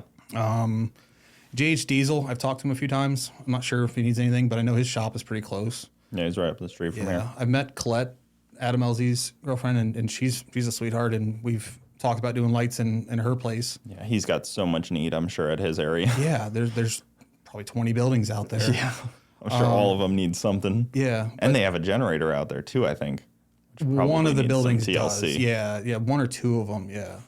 But yeah, I mean, on the dream team, the ones that I'd probably go travel for, Matt from Demo Ranch, and he just bought that giant. Yeah, Matt needs it. Matt needs some help. And I'm like, I met him at, I think it was one of the last races I went to. Yeah. I met him and briefly talked to him, and Roman Atwood, I met him as well. They were actually a team, so like I talked to him when one of them wasn't driving. I think it was last Freedom 500, but yeah, when I told Roman, I was like, when you come down here, let me know. We'll do your custom house and design however you guys want to do. But there's so many houses down here. You buy something older, fixer upper kind of thing. I can't imagine trying to build a house right now. That'd be crazy. Yeah, lead times and monies. There's so many red flags and stuff slowing people down. I try to avoid as much government permitting as possible. Yeah. And buy something that's already done. And then just fix it as you want. It's kind of like the way I'm leaning. I want to buy something for me and the family that's nice, but I can work on it and not feel bad about tearing something down that's brand new. Yep. That's the best way to do it. I can't imagine building. Donut operator, Whistling Diesel. Yeah. Both of them I'd like to go work for. The lights that are on the burnout pad at the Freedom Factory, I text Garrett, I don't know, probably a year ago, and I was like, hey, I need Cody's number. I said, he's finishing Monster Max, 2.0, the massive truck. I said, he needs new headlights. I said, 2 of these lights for the burnout pad would be perfect for this. His lighting in his shop, he went all out on too. Yeah, so he did the ceiling, the walls, all the way around, and I'm looking at it, I'm like, I could do it. I don't know why. Lighting is crazy. Yeah, why would you do it? Because it's Cody, and that's just Whistling Diesel way. Just so bright in there. Yeah. Sure. And then one of his videos when he was building that shop, he said that he had problems with his electrician, and I'm like, I saw it looked rough. I'm ready. Like, I'm ready to go. Yeah, he was tearing apart the service, how it was just leaning over. Yeah. And I'm like, but it was a small job. And there's thousands of electricians, electrical contractors all over the country. Like, what do I have that's going to offer something? Am I going to offer something different? I try to avoid any higher amperage and voltage stuff. My background is in fixed 5 and 12 volt. Mm-hmm. Very much so enjoy fixed 5. Yeah. It's very low risk. Yeah. I've been shocked by wall outlets, and I don't enjoy it. What do they call it? The 110 club or 220 club or something like that? There's I'm in the 277 club. Sounds spicy. Yeah, it was an LA Fitness. So I was working on it with my journeyman. I was an apprentice and then at a local over in Orlando. And actually I was at Daytona, but I was on a light fixture at LA Fitness. We had a breaker lock on, where he locked out and tagged out. And the Siemens rep came in there and was like, oh, I need to test the lighting circuit. And he removed it and just flipped it on. And I'm sitting there working, and all of a sudden I get hit. And my arms were resting across the acoustic ceiling. And I never seen my journeyman get so mad. It was a woman, and she turned around and ran into that electrical room, and I thought we were going to get kicked off the job because it was a bad scene. But you don't want to kill somebody. I mean, you don't take a lockout tag. It's a lot of voltage. That's why it's there. Yeah. But yeah, I've hit 277, but some people told me 240 is worse. Basically because it's 2 feeds coming into you. 277 is a hot coming in and going out, but so like 240 would hurt. Is 3-phase scarier? What's the I've scariest? Never tested. I mean, what would you avoid? The highest we work with is 480. Okay. So, and that's the same voltage that's at the track for the lights. Yeah, but it's the amperage that really gets you too. Correct. Yep. Yeah, high amperage will really do some damage. But they say it's only like 0.05 amps or something can stop your heart. See, I like 12 volt because, like, you know, if you're like testing some lights on your car, you could just hold them to the battery. Yeah. You're fine. Yeah. You could be very lackadaisical with some 12 volt. Oh yeah, yeah, and people get like that with their home lights too, and then I come through and have to fix it. That's why there's not me. I avoid anything with frequency. That's why all these lights are plug and play. Yep, plug and play. As simple as could be. Everything in here, like these lights are great because they just plug right into each other. They are very low risk. Yep. To me, and they're light. So if they ever fell down on someone, you'd be like, it's all right. Yeah, I can unplug them as I please. So if we want to change the lighting in here, yep, I am a huge fan of that stuff. Yeah. And I'm all for, you know, homeowners doing it yourself. You know, no, they shouldn't touch it. These kind of lights, okay? Yeah. If you want to hang a chandelier, or you're like, you know what, honey, I'm gonna hang the fan in the kid's bedroom. It needs to be a fan box because you don't want a fan falling down on the kids. Yeah.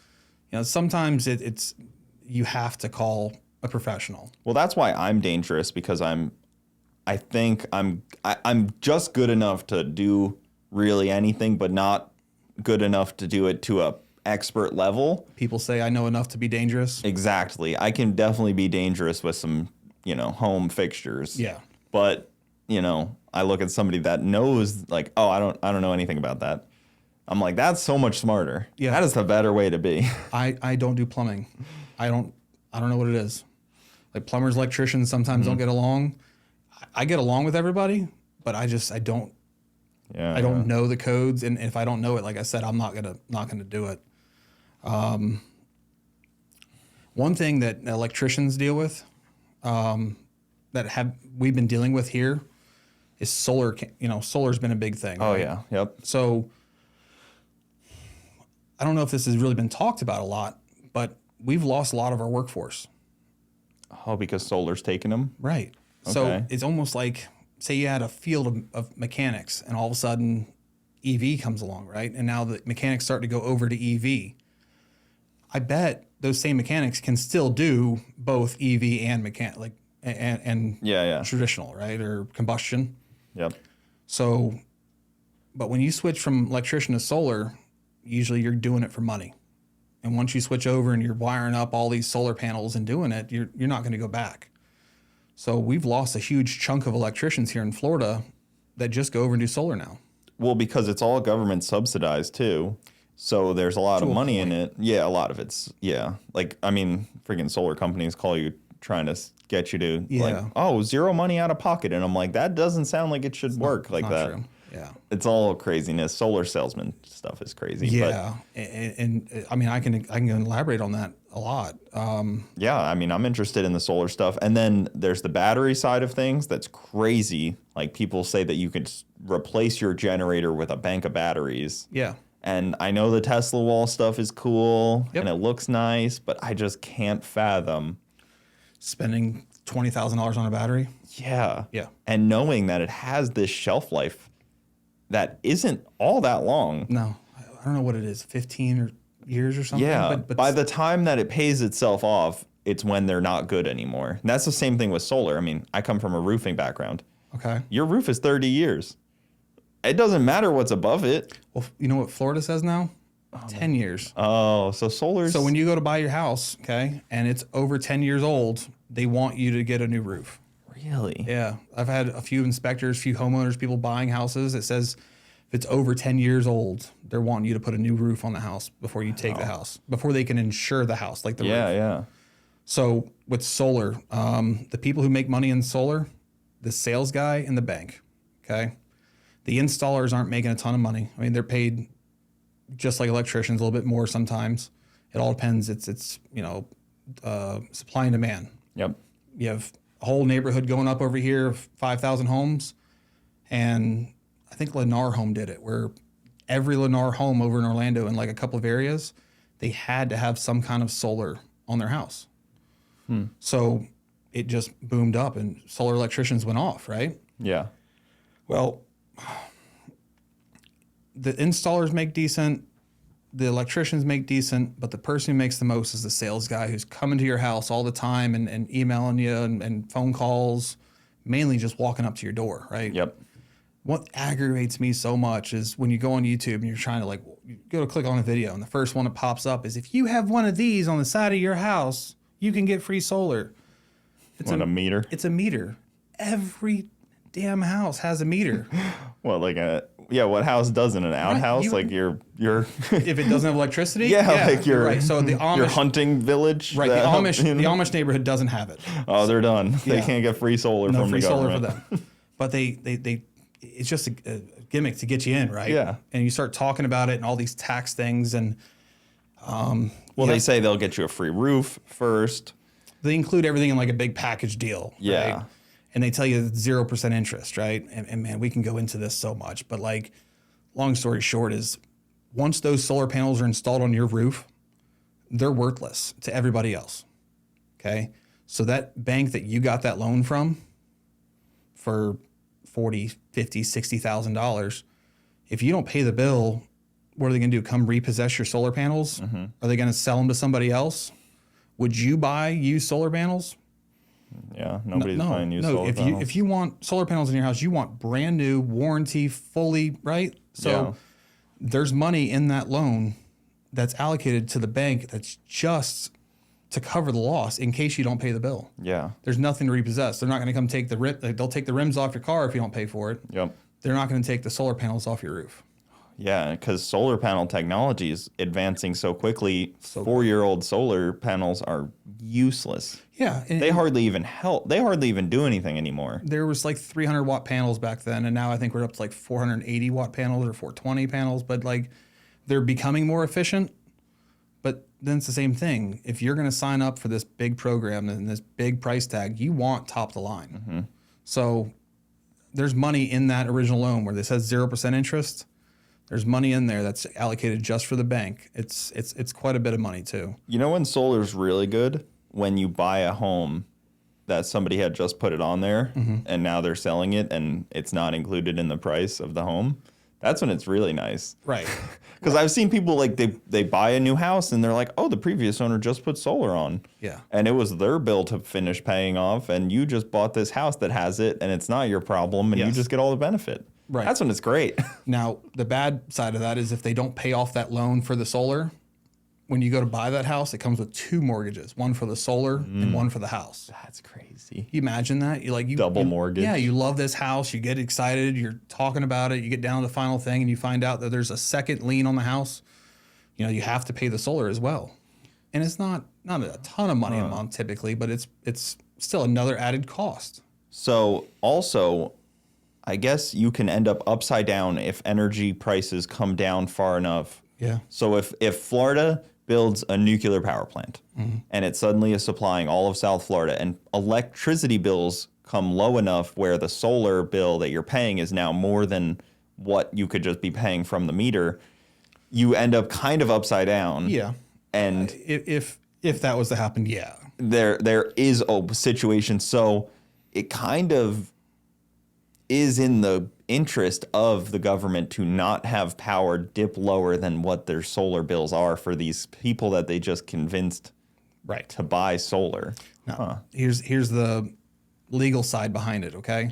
As a homeowner here in Florida, you cannot produce more than you consume. Okay? You cannot produce more than you consume. So you can't backfeed in and make money? You get credit for it. But it just gets added to your bill, right? You're always going to have at least a $10 or $30 activation on your utility. So even if you're consuming, and let's say you consume from a utility company 1,000 watts, right? Yeah. There's a certain percentage that you can't produce more than what you consume. And when you apply for the permits, you have to prove all of this. So basically, they don't want you to become a utility company. Oh, Why would they allow you to be a utility company? yeah. They already have a utility company. So if I have some big ass roof on my house, or if I was just some guy and I just had a yard and I wanted to put some in there, like they do, or Yeah, like there's some ground mounts. they sell those stupid ones that are like a flower and they kind of like follow the sun. Yeah, I've seen those. You know, like there's always like, oh, look at it, it folds out in the morning, and I'm like, wow, that looks like it's gonna break immediately. Yeah. But so you can't put up, a couple of those and suddenly your property, now your 10 acres is producing electricity out in the country. Correct. For all your neighbors, and you're making money. And that's why it's there. Because when you have, like, let's just say a mobile home on 20 acres. Well, you got to protect the power companies. They're fragile. They donate to the elections and stuff, right? Yeah. You don't want to ruin that. And that's not to get too political, but that's the truth, I mean, right? it's lobbying. That's how it works. Yeah. Yeah. It's like, that's interesting. Yeah. So you can't just become the provider for your neighborhood and start making some money and suddenly pay off your mortgage with how much money you just produced, how much power you just produced, even though it's free from the sun. Yeah. And what if, like, what if you're an electrician? So you kind of jimmy rigged your house a little bit and suddenly you're back feeding a little bit more than they expected. And you maybe like got some solar from a guy, that was getting rid of it, and you kind of wired it all up yourself. So your meter actually gets swapped out. It goes backwards, doesn't it? So we all have some smart meters right now, but when you get solar activated, it's a smart meter that allows power to flow both ways. Okay, so I don't know if it'll work on a standard meter, but once you pass your inspection for your new solar that just got hooked up, you pass your inspection, the utility company comes out and puts a new meter in there instead of the one you already have. Yeah. So I don't know if it would work out that way. Could I set up some panels in the yard with an inverter and backfeed a battery or something? I'm sure I could. Never mess with it. It's not something cheap you can just throw together, right? Yeah. The panels themselves are pretty cheap, but you start buying inverters and batteries, it gets expensive. Yeah, because I often think about like the off the grid stuff, and like, people are always like, oh, I'm off the grid, but I'm like, yeah, but like, how long is that solar panel going to work off the grid completely? Because I've seen some ones that are 5 years old and they don't work so well anymore. Yeah. And batteries are tough and expensive. And I mean, I don't want a giant lithium ion battery in my house. When you freaking charge an RC car's lithium ion, they're like, be careful. If you see it swelling. Yeah, put it in a bag when you're done. Like they sell like fireproof bags for them. But then when we get this giant battery, you're just like, yeah, bolt it to the drywall. Yeah. Oh, okay. That seems safe.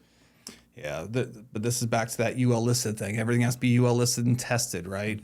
So I'm sure that something with that battery, there's some kind of protection where if it was a fail, But freaking cells fail all the time, and they always end up getting the one next to them. I'm right there with you. It's we don't have any batteries in our family, right? Like no batteries at anyone's houses. My dad has, I think, 18 panels at his house. Yep. Produces enough power basically to his house and his pool, and like basically knocks his bill down to nothing. My dad expanded and bought. He's got a Ford Lightning and a Mach-E now. Oh, okay. No more combustion at all. Full electric. Full electric, right? I mean, we own Central Floor Electrician. Yeah. My dad owns 2 EV vehicles. The Mach-E's are pretty cool. They're quick. Yeah. They're quick. They're pretty cool cars. The I wouldn't Lightning, call I'm a them little car, skeptical man. on. Yeah. It's kind of like the Blazer. Yeah, it's That's what about it that reminds size. me of. Yeah. I'm a little skeptical on the Lightnings. They seem like a little too big Yeah. to be useful as electric. Yeah. I'll tell you what, man. I towed a 7,000 pound lift and trailer last week with his Lightning. Compared to my EcoBoost, it was night and day, man. Yeah. It's so weird because there's no shift points. You're driving and it's just consistent. Probably rides nice too because they're heavy and they're IRS. Yeah, and that center weight down there for the battery. Now the only limit to this is 300-mile range. Yep. You hook that trailer up to it, it drops to 180, 150-mile range. But like you were saying, he's charging it for free. He's powering his house, so it makes complete sense for him. Yeah, so he can backfeed his house from a truck too. Yeah. So he's got the solar feed it, help produce power during the day, and then like we tested it a few weeks ago. My brother and I were there, and we backfed his house from his truck. So turn off the main breaker, and we were able to backfeed the house, and all the lights came on. You couldn't run like the AC and stuff, but in an emergency situation, it's pretty nice. Yeah, and it could be in your garage where you're not killing everyone. Yeah, yeah. There's Quiet, no fumes coming off. Yeah, that no one. fumes. Yeah. You just like let it sit in there. I'm more of a fan of hybrid stuff. I think that truck would be really cool if it had like a little small, Right. hybrid engine that could charge it while you're using it. Would be kind of cool. What do you think about that E-Ray that's coming out? I think that'll be an interesting one. I think the E-Ray will be really cool. Like I said, hybrid is awesome. Yeah, Because then you have that instant torque right off the line. no range anxiety. Yeah. Because that's like a real thing, range anxiety. It is. It is. Like when my car's low on gas, I get a little anxiety. I can't imagine having something where you're like, oh shoot, my car's low on battery and it takes 6 hours to charge to 20%. So, those fast chargers you see, well, you probably don't even notice them, right? Like unless it actually reflects and affects us right now, we don't really notice those kind of things. Unfortunately, I pay attention to things I probably have no need to. So you'll see an EV charger, right? Like you see the ones that are Teslas that are lined up one after another. Typically, they're about 100 amp charge, right? So they charge. There's some super fast chargers out there that on Teslas will show you, where they are, and they charge at like 300 amps. And they'll charge your car from 20% to 80% in like 30 minutes. Yeah. They have them going down the turnpike. So my dad actually drove his Lightning from Orlando to Miami for the past, I want to say 5-6 weeks, at least one day a week. And you stop halfway through it and stop at the turnpike rest area, plug the truck in. 30 minutes later, you're like damn near fully charged. You drive the rest of the way. And then you stop on the way back. And he doesn't have to stop on the way back. But there's that fear, right? Yep. So you charge, I think it was 27 minutes. We have the Ford app, so it tells us, hey, plug, charge this long. He would drive back. So the range isn't terrible, but now here's the thing that's going to change the EV market.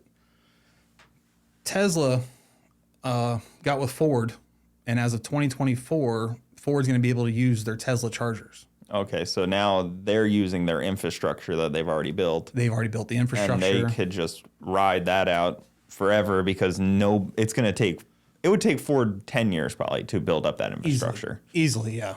So they can kind of just... The way I said it to my dad was Elon Musk built a toll road across America. Yep, he really did. A toll road without doing any pavement work at all. Mm-hmm. Goes to Wawa's and all these gas stations and puts them in. And then Teslas pull up and charge and drive on. But now Ford's getting on it. And last I heard, GM did the same deal. Yeah, well, they'll have to. You're forced to because nobody's going to buy your car if you can't charge. If you can't charge it somewhere. Yeah. Like, you're crazy because why would you... Like, I know all the companies are doing it. Audi's got a pretty cool EV lineup right now. Porsche's coming out with a couple EV stuff. Like, you have to get on that charging network because you're not going to be able to compete in the infrastructure game. There's a couple of chargers, Electrify America. Yeah. And, at like the Florida Mall in Orlando, there's like 4 of those chargers and then like 16 Tesla chargers. You just look at it and you're like, only 4 chargers for the rest of the brands out there. But now it's going to open up and you'll be able to charge anywhere. Mm-hmm. And don't get me wrong, those 16 Tesla chargers, I bet 8 of them work. Okay, they're high consumption. Things wear out on them. Yeah. You probably install a bunch of those. So I do a lot of level 2 chargers. Okay, so level 1 is basically plug into your outlet in your wall, 110 volts. A level 2 is basically like an oven, 50, 60 amp, up to 100 amp. My dad has a 100 amp Ford charger in his driveway. Mm-hmm. Just plugs his truck in at night. When you get over that, that's a level 3 charger. So to charge at 300 amps, the charger all by itself costs $160,000 just for one charger. Now this is because you're bringing 480 volts into the charger.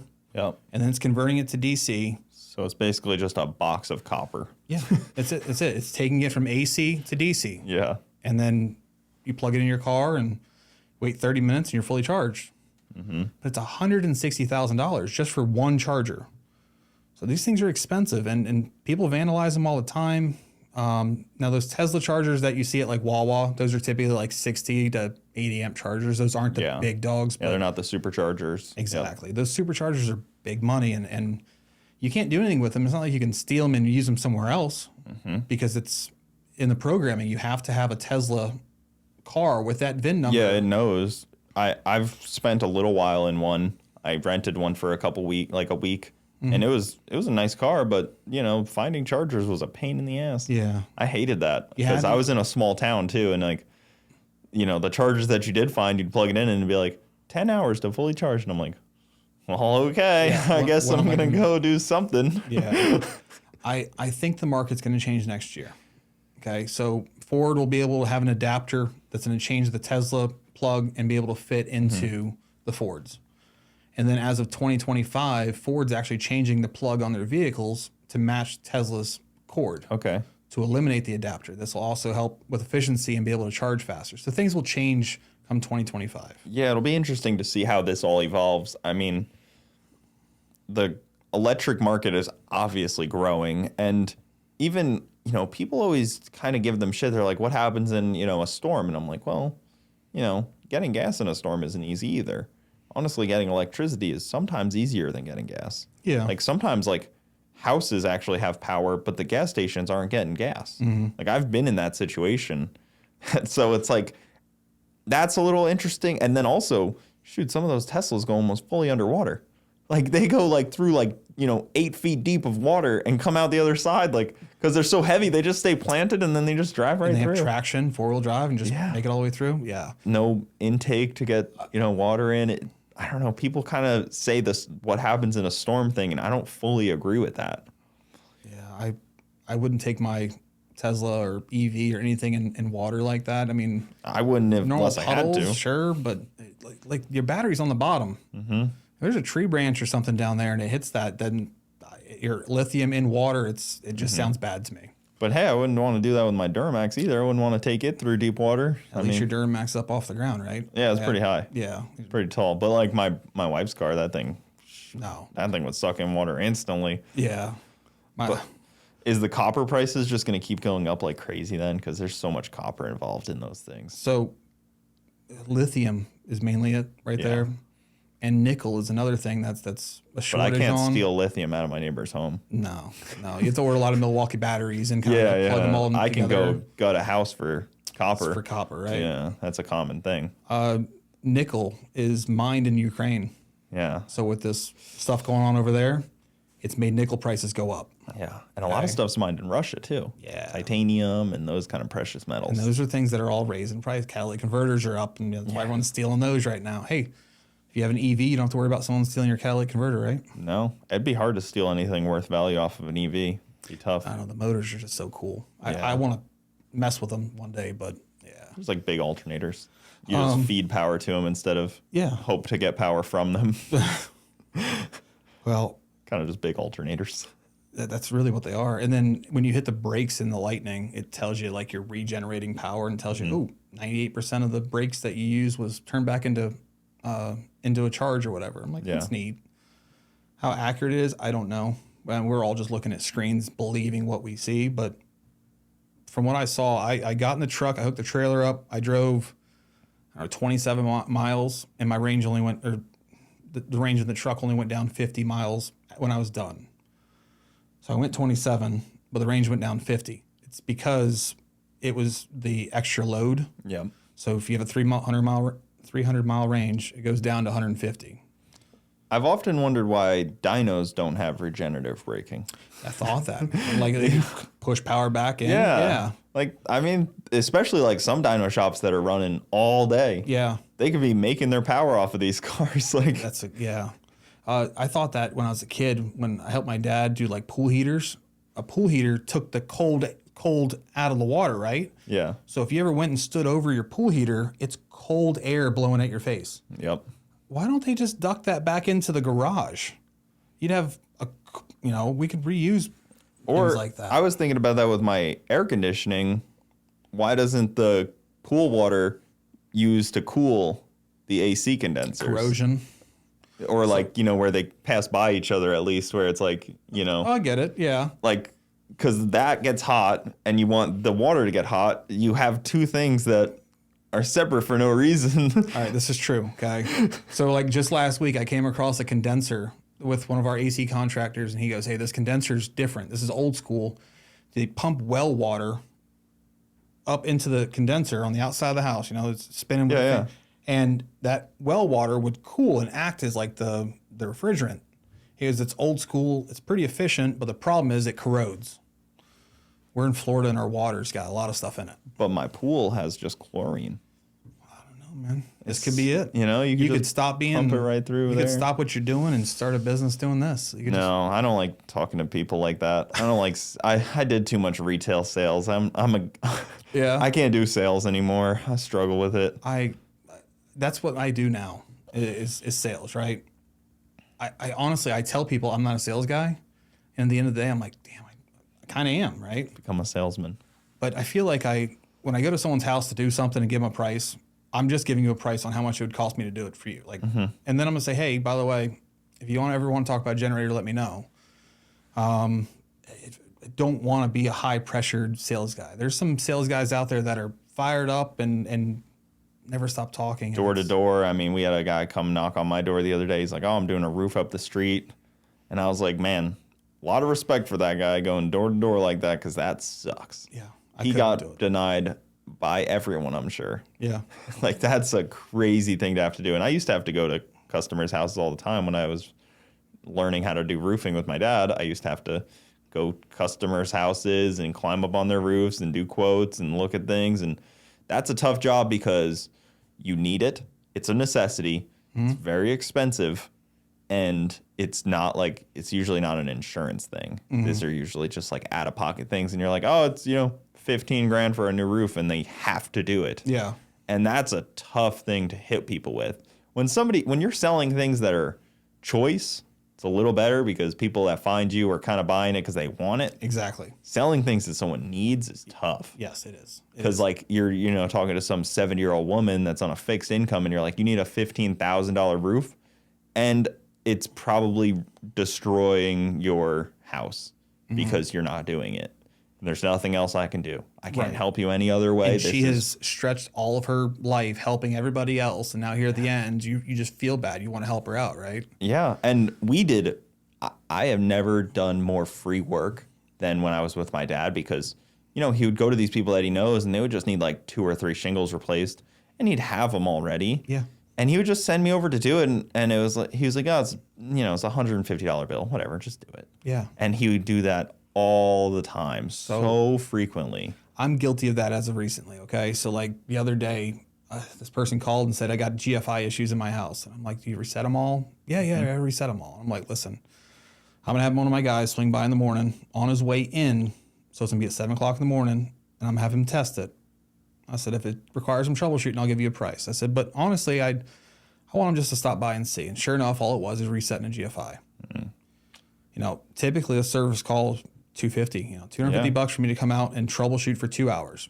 It's not just show up and 20 minutes I make $250. I at least try to be fair with it. Yeah. But if I'm going to send a guy out to your house in a company truck and insurance and everything, it's usually $250. Well, realistically, nobody should do anything for free, right? For free, even if you get like a tattoo. Yeah. Somebody's not going to touch you for under $100. No one's going to touch up tattoos at all. But they're not even going to look at a tattoo for under $150 or whatever. That's where they start. Yeah, and you are going to their shop, right? Yeah. Difference is I'm sending someone in an insured vehicle to your home. Yeah. So I do have extra costs, but I try to make it fair. $250 for 2 hours, right? Typically, we solve those problems within 45 minutes, right? This one literally walked up, we reset the GFI, problem fixed. What do I owe you? I said, just have a good day. Call me when you actually need something. Yeah. This is a lesson that you learned that it could have cost you $250, but I'd rather do like your dad did and just make a name for myself that we're a fair and honest company. The unfortunate part is when they actually did need something and then you'd see the competitor there. Right. Because he'd be like, what the hell? I did all this work for you, never charged you a dime, helped you out every time you needed it. Storms would come, I'd help you out. And then you go to the competitor. Oh, yeah. And then, and most competitors, we were in a very windy town. We got storms and stuff. most of them would come from different areas, and they did not do the quality that was needed. Like they just wouldn't do the quality that's needed for a town that gets a lot of wind. Right. Roofing would fall apart. Like they just wouldn't do it right. Where was this at? It was in Long Island. Long Island. Montauk. So like tip of Long Island, we get like northeastern winds all winter, and then in the summer we get hurricanes and stuff. And people would come from out of state or up island, and they just wouldn't understand. Oh no. That it has to be very specifically done, or else you're doing it where it's going to be damaged. It's like people moving to Florida and not realizing that we have hurricanes, right? Mm-hmm. So like every 4-point inspection, you get a wind mitigation as well. It's just what we do. Yeah. Yeah, it's like people that go out to Arizona and they're like, can't wait to put my grass down. Like, oh, no, you're not allowed to put grass. No. You can't use any high water consumption things here. No. And my wife would love that. She's all for like rock yards and stuff. Yeah. And I was like, I never thought about it. She's like, that's an old man thing, like where you have to have a nice yard. I'm like, it's nice to look at. She's like, yeah, but it's an expense. You're growing a weed and watering it just to cut it again. Pain in the ass. I hate that my house is set back and I have all this front yard. I'm like, I don't care for the front yard. I want it in the back. Yeah. Where the dogs play and stuff, the fenced in area. Like, what the hell is a freaking front lawn going to do for me? Yeah, I used to mow my yard, and then running the company, you lose track of time. Yeah. And 2-3 hours blows by in a day, and you're just like, where'd the morning go?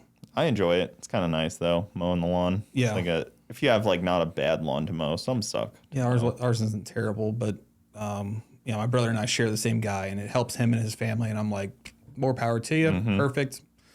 But a couple of things that probably not everyone knows working for YouTubers.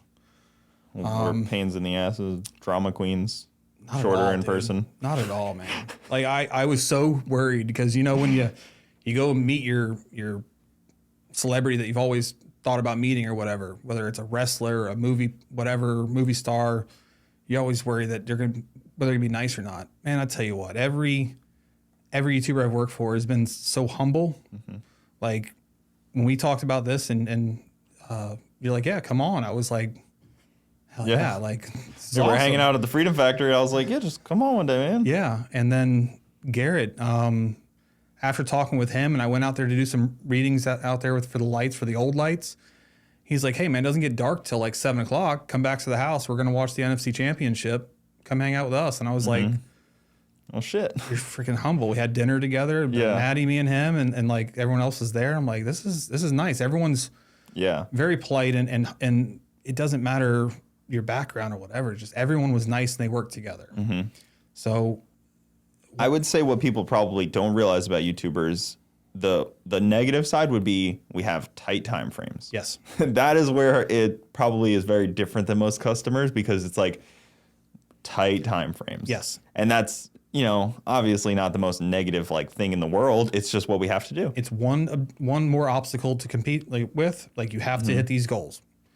You have to have it for the live stream that's coming up, right? You have to have it for, like, the fiber optics in that place. They had to be done a week prior to the pay-per-view so that we had enough time for testing. Those kind of things. Yeah, but if you're not responsive and you don't answer the phone, don't even think about working for a YouTuber. You have to answer the phone. I mean, Garrett called me 2 months ago at like 8:00 at night, and I looked at my phone. I was like, yep, I got that. You have to give customer service beyond anything else, right? But everyone that I've worked with has been super humble. The hardest part is when you take a picture of something, you can't share it right away. Okay, we live in an age now where we take a picture, and we want to show people, right? I respect you because your channel is how you guys make your money, right? Imagine if I was working for someone and took a picture and posted it, and I ruined the hype. Yeah. Now all of a sudden, a few thousand or maybe tens of thousands of people. I've already saw that. I don't need to see it. Things get around quickly. Yeah, very quickly. And once it's up, you can't just take it back down. Yeah. So one of the biggest things is all of my guys and I make it very clear. You can take a picture. Don't share it yet. Yeah. Once it's been talked about, it's been a little while. Even if the video is posted right away, like a day later or whatever, wait a little bit. Let you guys have your moments. It's your money that you spent money on to pay us to do the work for you. I can't take that away. You have to have a level of discretion. Yes. Along with a lot of Discipline. A lot of discretion with a lot of different things. I'm sure that you've seen in vehicles around and stuff like that, because some people get excited when they see that kind of stuff and they take photos, videos, walking around. And I was there at the Freedom Factory when Mullet pulled up off the trailer for the first time. yeah, I don't remember what I was working on, but I saw him pull up and he gets out. Oh, we were there we took 2 lights off it was before we installed the lights. We took 2 of the lights from the track. yeah. And we mounted them to a Crown Vic. Oh yeah, yeah. Yep. So yeah, I think that was the second video I was in or something. But yeah, I've been in like 3 or 4 of them. But he pulls up in it, and I was just like, oh, like I call my brother. I'm like, I can't send you a picture, but I'm in front of Mullet. Like it's finally back. It's here. Yeah. And then Garrett took me over. He's like, "Want to go to the drag strip with us?" And I was like, "I've never been to the drag strip. Like I went when I was like 8 years old, maybe with my dad, and was never really a big car guy. And now as I'm around it more, you guys are rubbing off on me. Yeah, starts to it's contagious. Yeah, It is. So very quickly contagious. Yeah. if you work for a YouTuber, you gotta respect the hype. There's some secretism around everything, Yeah. and like it's kind of like working like a movie set a little bit. You got to be like, there's behind the scenes stuff that's going on, because movie sets I would imagine are very similar, where things are under lock and key and there's embargoes on things when you can share them and stuff, and all kinds of things. Because even other people, like there's people that come and do things that are also YouTubers, like even though they're doing the work, they're also YouTubers. Like the lawn care guy is a great example. Mm-hmm. He also does the YouTube, but you kind of have to wait, and then it's like you want to share together. Yeah, Alan, lawn care nut, just a shout out to him, because he's a good dude. Yep. But he's like a great example of somebody coming to do something that's also on the YouTube side of things. Right. And you just have to understand that sometimes you can't share things right away. Yep. So yeah, it's definitely an interesting world. Yep. Well, man, we'll wrap it up there. We've been going for a little appreciate bit. Dude, thanks for coming on. That was a blast. They can reach out to you on, what is it, Central Florida Electrician? Yep, centralelectrician.com. Dude, reach out to him if you guys need anything, if you guys are in the area. But, dude, thanks for coming on. That's going to do it. Thank you so much for watching, guys. I will see you next time.